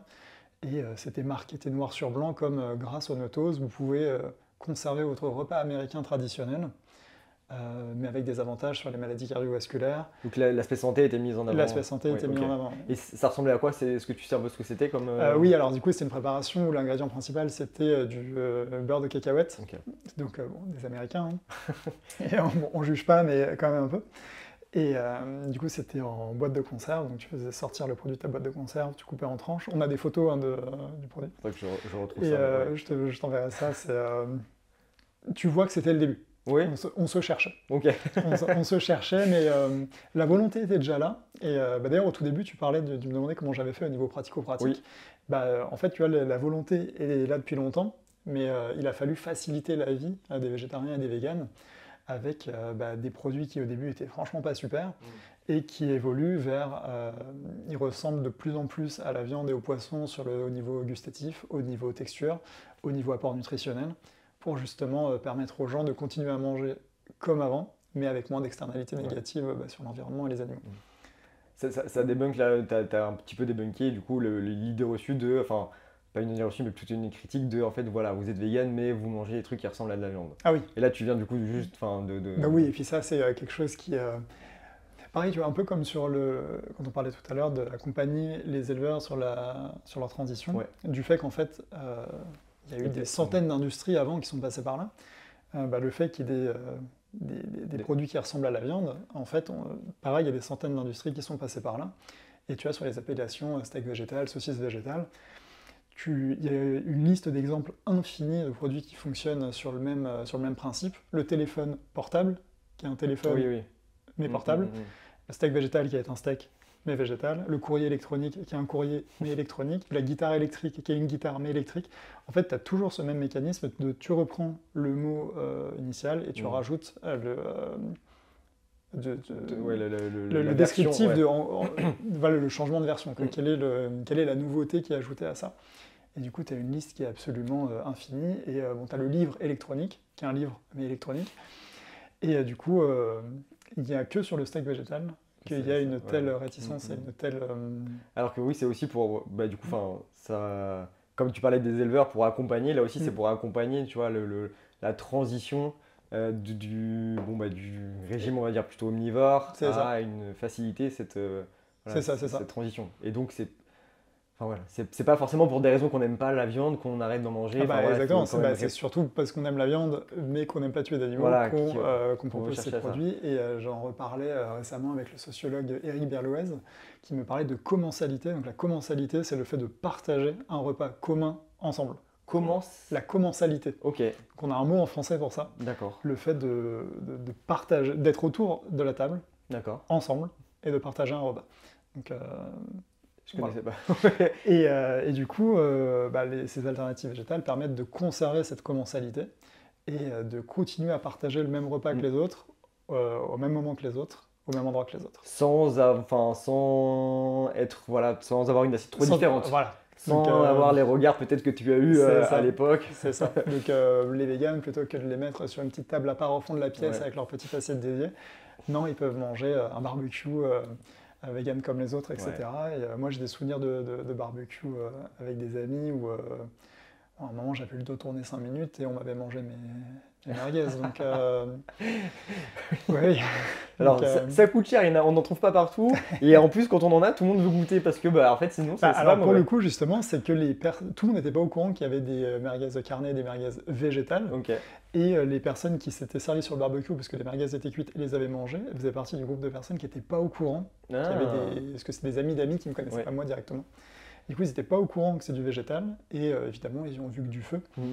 Le reveal, est-ce que tu as dit le reveal, évidemment, on est parti sur du ah oui, j'ai senti que. Là, c'est de la mauvaise. Alors que 2 minutes avant, ils étaient en train de vouloir se resservir. Ça, pareil, c'est un truc dont je parle assez souvent, c'est des dégustations à l'aveugle de produits d'alternatives végétales. En fait, les dégustations à l'aveugle donnent de très très bons résultats et il y a pas mal de produits où les gens ne voient pas la différence, voire préfèrent la version végétale. Il n'y a pas le nuggets j'ai vu une étude. Les nuggets, oui, c'est d'autant plus facile parce que les nuggets sont plus c'est frit, il y a de la panure, il y a des épices. Du coup, c'est d'autant plus facile de tromper. Et puis, c'est déjà de la viande un peu déstructurée dedans à la base. Donc, c'est des produits faciles à imiter. De la viande, entre guillemets. De la viande, si je peux me permettre pour les nuggets, mais ok. Et du coup, c'est des produits qui sont assez faciles à imiter. Mais tu vois, pareil, pour rester sur l'ancienneté de certains produits, il y a le lait végétal. Donc, le lait végétal qui existe littéralement depuis des siècles. On a les plus anciennes traces de mention de lait d'amande, etc. au Moyen-Orient il y a des siècles. Et la bataille qu'il y a sur les appellations steak végétal, saucisse végétale, a cours également sur l'appellation lait végétal. Et cette bataille a commencé en France et en Europe en 1939. Donc il y avait déjà à l'époque des affrontements entre porteurs de lait végétal et lobby des producteurs. Et du coup, à l'époque, le lait avait pu continuer de s'appeler du lait. Oui, alors pour le lait, c'est un peu particulier dans le sens où le lait bénéficie un peu d'un traitement d'exception, où il est encore plus protégé que les steaks et les saucisses. Et d'ailleurs, aujourd'hui, l'appellation lait végétal, elle est interdite en France.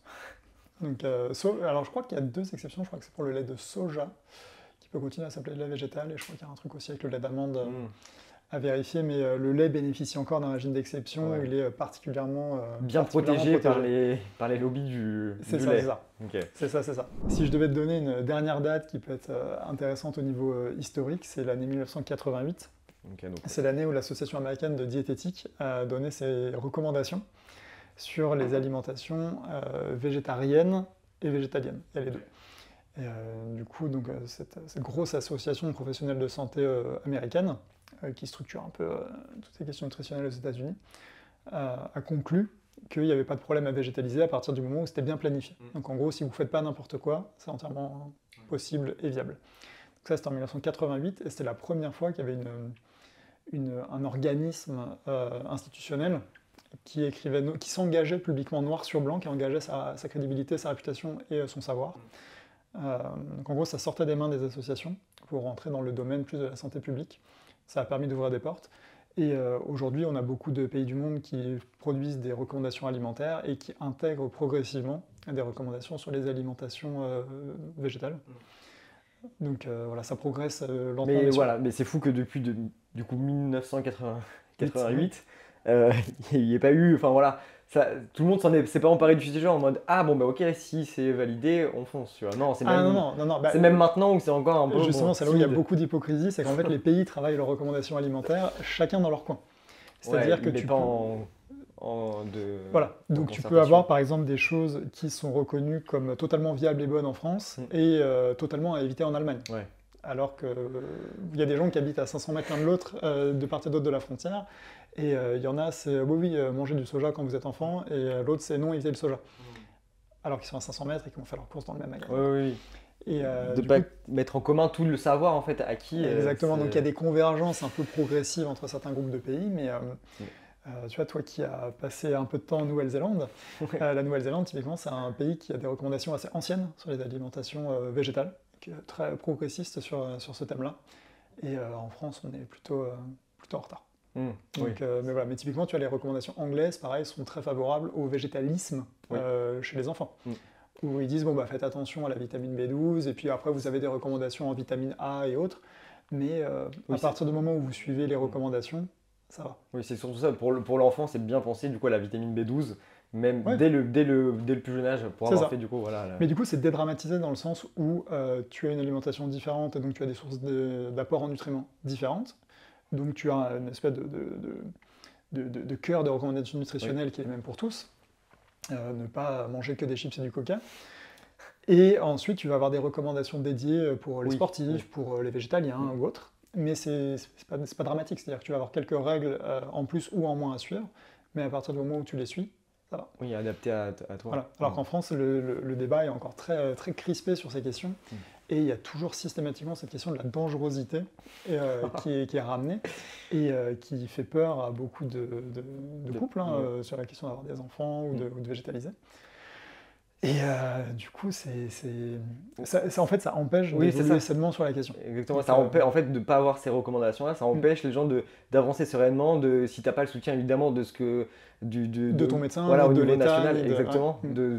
Ok, c'est bon, tu peux le faire, c'est pas dangereux. Et c'est plutôt l'inverse du coup. Alors que du coup, comme on l'a dit, dans plein de pays différents, voilà, États-Unis, Allemagne, peut-être même Angleterre, voilà, que les recommandations sont ok. À toutes les étapes de la vie, c'est possible. C'est ça, en suivant parfois quelques règles. Il y a certains pays qui prennent des précautions aussi en disant vraiment, on vous recommande de vous faire suivre par un diététicien ou une diététicienne dans ce cas-là. Mais il y a toujours ce truc de, si vous souhaitez végétaliser, c'est viable. Potentiellement, ça peut être un peu plus ci ou un peu plus ça, mais voici des solutions. Oui, voilà, il faut bien sûr que tu adaptes en fonction de ton... Alors qu'en France, il y a vraiment ce truc de on va pas vous aider. C'est vraiment non. Il y a des solutions, mais on va pas vous aider ni à les trouver, ni à les rendre accessibles financièrement, ni... Voilà, au contraire, on va continuer de financer des choses à perte. C'est plutôt on va vous mettre des bâtons dans les roues. Et du coup, c'est toute une logique politique. Donc c'est pour ça qu'il y a des associations qui agissent au niveau politique pour changer un peu les mentalités. Parce que les politiciens et les dirigeants, c'est des humains comme les autres. Ils ont leurs préjugés, leurs craintes et autres. Donc voilà, mais du coup, la France évolue doucement sur ces sujets. Et du coup, avant de passer à la dernière partie, je voulais que tu me partages une anecdote, peut-être un petit peu cocasse que tu aurais pu avoir, du coup, durant ces 10 années où tu as été confronté à plein d'événements, plein de choses qui se sont passées, pardon. Oui, il y en a une qui s'est passée au Salon de l'Agriculture il y a quelques années. Parce que du coup, le Salon de l'Agriculture, évidemment, est un lieu... Il y a des débats sur est-ce que c'est le salon de l'agriculture ou le salon de l'élevage. Oui, c'est vrai qu'on pourrait avoir des doutes. Mais en tout cas, il y a l'INRAE qui avait un grand stand au salon de l'agriculture. Ils ont un stand énorme tous les ans et qui parlait d'alimentation durable. Donc très intéressant, ça mettait en avant les légumineuses, les lentilles, etc. Et ça posait des questions, il y a des interventions de chercheurs et de conférenciers sur la végétalisation de l'alimentation. Hyper intéressant. L'INRAE, qui est un institut officiel qui s'en saisit, c'est super. Et après la conférence, il y avait une partie dégustation. Donc évidemment, j'y étais, donc, pour la culture. Et il y avait 2 plats qui étaient proposés à la dégustation. Donc c'était des cuisiniers de l'Institut Paul Bocuse qui cuisinaient des produits végétaux et qui les proposaient ensuite au public de la conférence pour, une fois qu'on a parlé théorie, passons à la pratique. Ouais. Donc on a bien dit qu'il faut végétaliser, comment on fait ? Et un des 2 produits végétaux qui est proposé, c'était des PST, donc des protéines de soja texturées. Donc les végétariens et les véganes connaissent bien, c'est une espèce de petits morceaux de protéines de soja agglomérées qu'on va cuire ensuite dans l'eau 10 minutes comme des pâtes. Voilà, oui, qu'il faut bien réhydrater. Qu'il faut réhydrater. Parce que sinon, c'est un produit sec comme des pâtes. Bah, comme des pâtes, Voilà. et du coup, on les cuit, on les assaisonne, etc. Ça se gorge de goût, donc c'est parfait pour remplacer la viande dans plein de plats asiatiques. Et, on peut faire des bolognaises avec, c'est super. Et là, les PST étaient proposés crus dans des bols. Donc, ils avaient ouvert le sachet, tout simplement, ils les avaient versés dans des bols, et les personnes qui avaient assisté à la conférence, qui étaient des membres de l'ANSES, qui étaient des membres de l'INRAE, qui étaient des membres du gouvernement pour certains, et des visiteurs un peu curieux qui étaient venus pour une conférence un peu technique, ils prenaient les PST dans leur bol, et évidemment, ils les mangeaient, mais crus. Donc imaginez, c'est comme si vous ouvriez un paquet de pâtes et que vous les mangiez crus, et qu'on vous présentait ça comme la gastronomie italienne. Donc pas cuit, sans sauce, sans rien. Oui. Et du coup, ça donne une image complètement fausse de la réalité du terrain, en fait, tout simplement. Et aussi une image complètement éloignée ça veut dire qu'eux, ils perçoivent ça comme exactement, ça. Exactement. C'est inquiétant. Enfin, oui. je veux dire. Et là, c'était des personnes de l'Institut Paul Bocuse. Voilà, donc des personnes une censées. des top écoles de cuisine de France. Qui te proposent du coup des PST. Qui était au Salon de l'Agriculture, un salon absolument fondamental pour la production agroalimentaire en France. Et c'est un salon où les gens font des efforts. Donc, il y avait des personnes dont le métier, c'est d'être chef, issu d'une des meilleures écoles de cuisine françaises, sélectionnées pour ce salon-là, qui venaient sur le stand de l'INRAE pour une dégustation dédiée à ce thème, donc qui s'avait largement eu le temps de préparer à l'avance. Ils servaient des PST. Donc ça te montre l'état du désastre. Soit ils voulaient pas faire d'efforts et du coup ils se sont dit on va pas les cuisiner. Peut-être, ouais. Soit ils savaient pas, et là c'est quand même. Et là c'est très grave. C'est très grave parce qu'il faut. Ouais, mais on en revient sur le fait que les gens ne veulent pas forcément savoir, parce qu'en fait, savoir ce qui se cache derrière la porte des élevages, savoir ce qui se cache derrière la porte des abattoirs, et savoir que tu as des moyens concrets de t'en passer, c'est dur. C'est dur à accepter. Et du coup, donc, il y avait plein de gens du public qui goûtaient ça, donc c'était la première fois qu'ils étaient confrontés de leur vie à des PST. Et moi, il y avait plusieurs personnes de l'INRAE et de l'ANSES qui me connaissaient, et qui savaient que j'étais vegan. Donc ils me posaient des questions sur tu manges ça comment, en apéro. Toi aussi tu les manges comme ça. Et pas des personnes méchantes, mais des vraies questions de personnes intéressées. Donc c'est des personnes qui font des publications scientifiques sur la nutrition et tout, donc qui ont un rapport très sain avec le savoir, donc on pose des questions pour apprendre. Et je leur disais, mais en fait, c'est pas du tout comme ça que ça se passe, et j'étais un peu démuni, parce qu'en fait, je savais même pas par où commencer. Tu t'attendais pas à quelque chose à ce point-là déconnecté de la réalité. C'est ça, et je savais pas par où commencer. Ils avaient une mauvaise vision du prix du produit, ils avaient une mauvaise vision de où les acheter, ils avaient une mauvaise vision de comment ça se cuit, ils avaient du coup une très mauvaise vision du goût que ça, vu qu'ils ne le mangeaient pas en conditions réelles. Et en fait, je devais redéconstruire en temps réel les dires de cuisiniers de l'Institut Paul Bocuse, donc qui sont évidemment très légitimes. Ouais. Mais moi aussi, j'avais ma part de légitimité dans le sens où c'est un produit que je mange concrètement. Et voilà, donc ça, c'est un truc que j'avais trouvé terrible. Et je m'étais dit, mais en fait, l'alimentation végétale est vraiment maltraitée, au-delà des médias et au-delà de l'image qu'on peut en donner. C'est que même les cuisiniers, en fait, n'arrivent pas à rentrer dans le sujet. Oui, ils ne font pas l'effort d'aller se documenter sur comment tu cuisines des PST. Oui, c'est ça, sachant que si tu tapes PST recettes sur... j'ai fait le test, tu tapes PST recettes sur Internet, tu as des milliers de recettes, tu as des centaines de vidéos YouTube qui toutes passent par une étape de cuisson, vraiment à 100%. Ils n'ont pas pu tomber sur une recette différente, c'est qu'ils n'ont pas tapé PST recettes dans Google. Il n'y a pas eu une fois où on te dit oui, tu peux les manger crus et tout. Voilà, c'est ça. Et le deuxième plat qui était proposé, c'était une petite galette Donc ils avaient pris de la farine de riz qu'ils avaient mélangée avec de l'eau, ils avaient fait cuire des petites galettes. Par-dessus, donc ça faisait une jolie petite galette blanche, etc. Par-dessus, ils avaient mis des petits haricots blancs et des petits machins. Ça faisait un produit qui était très long à préparer, avec il fallait de la farine de riz, il fallait des petits haricots, il fallait plusieurs trucs. Donc 10 ingrédients, long à préparer, complexe, et à la fin, tu avais un truc qui se mangeait un peu froid, et qui était surtout très blanc, parce que moi c'était haricots blancs sur galette de riz blanche, et qui était très triste.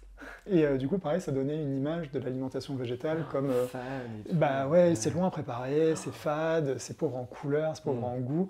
Et en plus, c'est super complexe, faut de la farine de riz comme ci, comme ça, tout le monde n'a pas de la farine de riz chez lui. Et du coup, l'image que ça donnait était absolument catastrophique. Et du coup, ça ça va dans le même sens de on n'aide pas les gens à aller vers la végétalisation, que ce soit au niveau intellectuel, que ce soit au niveau du savoir, que ce soit au niveau de la pratique. Aujourd'hui, rien n'est fait pour végétaliser, rien n'est fait pour t'aider à végétaliser. Et c'est pour ça que toutes les personnes végétariennes et véganes qui s'en sortent très bien, en fait, elles s'en sortent très bien dans un monde qui n'est pas prévu pour eux. Donc, Oui, tu fais comme tu peux, enfin voilà, dans un monde qui n'est pas du tout, du coup, qui n'aide pas, qui ne facilite pas la vie. c'est ça. Voilà.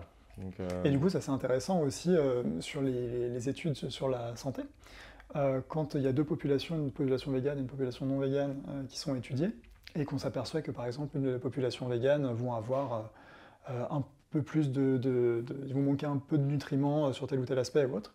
En fait, il faut rappeler qu'elles manquent un peu de nutriments dans une société où en fait les professionnels de santé ne les aident pas, les magasins ne les aident pas, les prix ne les aident pas, ce qu'elles ont appris étant enfants ne les aide pas. Et je prends toujours l'exemple de, tu as deux coureurs sur la ligne de départ d'un 100 mètres, et il y en a un qui gagne la course avec, je sais pas, une demi-seconde d'avance, et on dit, bah, c'est lui le meilleur. Sauf qu'en fait, celui qui est arrivé deuxième, s'il a le vent contre lui, un boulet de 30 kg au pied, et qu'on l'a empêché de dormir la nuit d'avant, tu remets au final, s'il a qu'une demi-seconde de retard, c'est qu'il est quand même super fort. Et il faut imaginer s'il avait eu les mêmes conditions de départ, si nous, qui souhaitons végétaliser, on avait un soutien financier gouvernemental aussi fort, si on avait un accompagnement santé, si le système de santé était prévu pour nous, si l'éducation à l'école, nutritionnelle à l'école était prévue pour ça, que les représentations dans les films, les séries, les médias mettaient en avant le végétal, en fait, c'est pas trop ambitieux, je pense, de dire que ce sera beaucoup plus facile au quotidien et qu'il y aurait des impacts positifs sur la santé potentiellement encore meilleurs. C'est un très beau message du coup que tu prônes ici, que nous sommes véganes tous très forts et fortes du coup on arrive à s'en sortir dans un monde qui est quasiment intégralement à nous mettre des bâtons dans les roues en fait. Donc que ce soit nos proches et les institutions et le secteur économique et autres, rien n'est fait pour nous. Tout.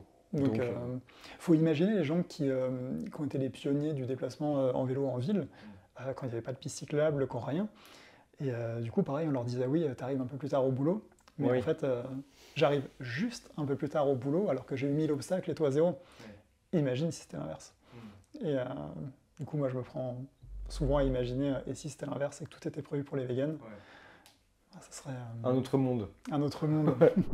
Du coup, on arrive à la dernière partie de l'interview, le dernier croc. J'ai une dizaine de questions à te poser. Le but, c'est que tu me répondes le plus vite possible. Wow. Si possible. Si tu sèches, tu as le droit de passer, bien sûr. Okay. Est-ce que il n'y a pas un buzzer ou Non. Il n'y a pas encore les moyens. Peut-être que ça viendra. Est-ce que tu es prêt? Je suis prêt. Ok. Alors, l'indispensable vegan de tes placards. En bouffe? Oui. La levure maltais. Ton plat végétal préféré de tous les temps? Le chili sin carne. Le plat à faire goûter à une personne non végane? Un sandwich libanais avec des falafels, un petit classique, c'est une bonne porte d'entrée. Ton petit plaisir coupable? La nocciolata. Ok. Sans lait, évidemment. Oui. Une astuce végane que tu aurais aimé connaître plus tôt? Une astuce végane, c'est... bonne question. La sauce soja. D'en mettre partout. c'est ça la clé. Le resto vegan que tu recommandes les yeux fermés? Il y en a plusieurs, j'hésite. Allez, tu peux m'en donner deux si tu veux. Je peux t'en donner deux. Non, je vais t'en donner qu'un. Okay. Je suis abonné en plus. C'est Martha Pizza à Paris, qui fait des super bonnes pizzas et qui ont une calzone vegan. Donc, je les ai testés, tu vois, là, il y a 2 jours. Okay. Et est-ce que tu as pris la calzone?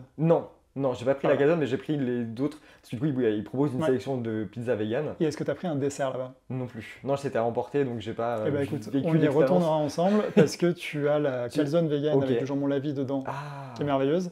Et en dessert, ils font des calzones sucrées à la nocciolata. Donc tout ce que tu aimes. Exactement. Ok, donc voilà, donc faut aller là-bas. Ensuite t'en sors, tu vas faire la sieste. Et la vie est belle. T'as bien mangé. Un livre à recommander sur le thème véganisme, écologie ou antispécisme? L'Humanité carnivore de Florence Burga. Ok. Je le propose régulièrement, mais. T'as pas trop hésité? J'ai pas trop hésité.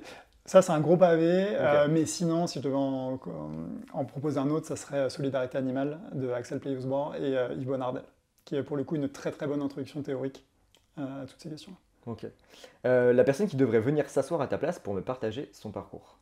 Ah, euh, Romain Espinosa, sûrement.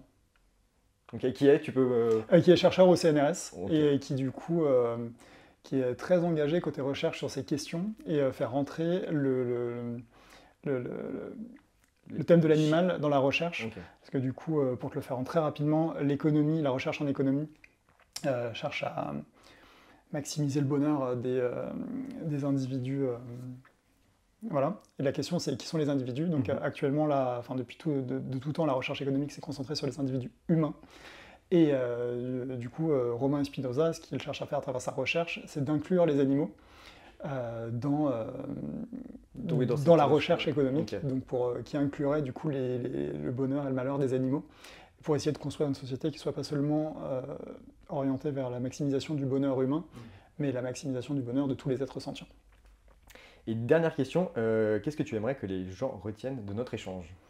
Ce que j'aimerais que les gens retiennent de notre échange, c'est que la cause animale et la végétalisation de l'alimentation, c'est une dynamique de fond qui est très ancienne, très forte, qui a de très gros appuis intellectuels, et que c'est pas un effet de mode, c'est un vrai mouvement social, et qui petit à petit commence à être reconnu comme tel, et que s'ils ont des doutes, que ce soit sur des aspects théoriques, que ce soit sur des aspects santé, qui n'hésitent pas à se renseigner, vu qu'il y a déjà beaucoup de personnes vraiment spécialistes qui ont écrit sur tous les domaines, et que s'ils ont des doutes sur des sujets, qu'ils ne prennent pas peur, et qu'il y a des réponses qui traînent. Oui, ça a déjà été traité. Ça Voilà. a déjà été traité, du coup, que ce soit via des livres, via Internet, via des bandes dessinées, je pense à un Solon de Veggie par exemple.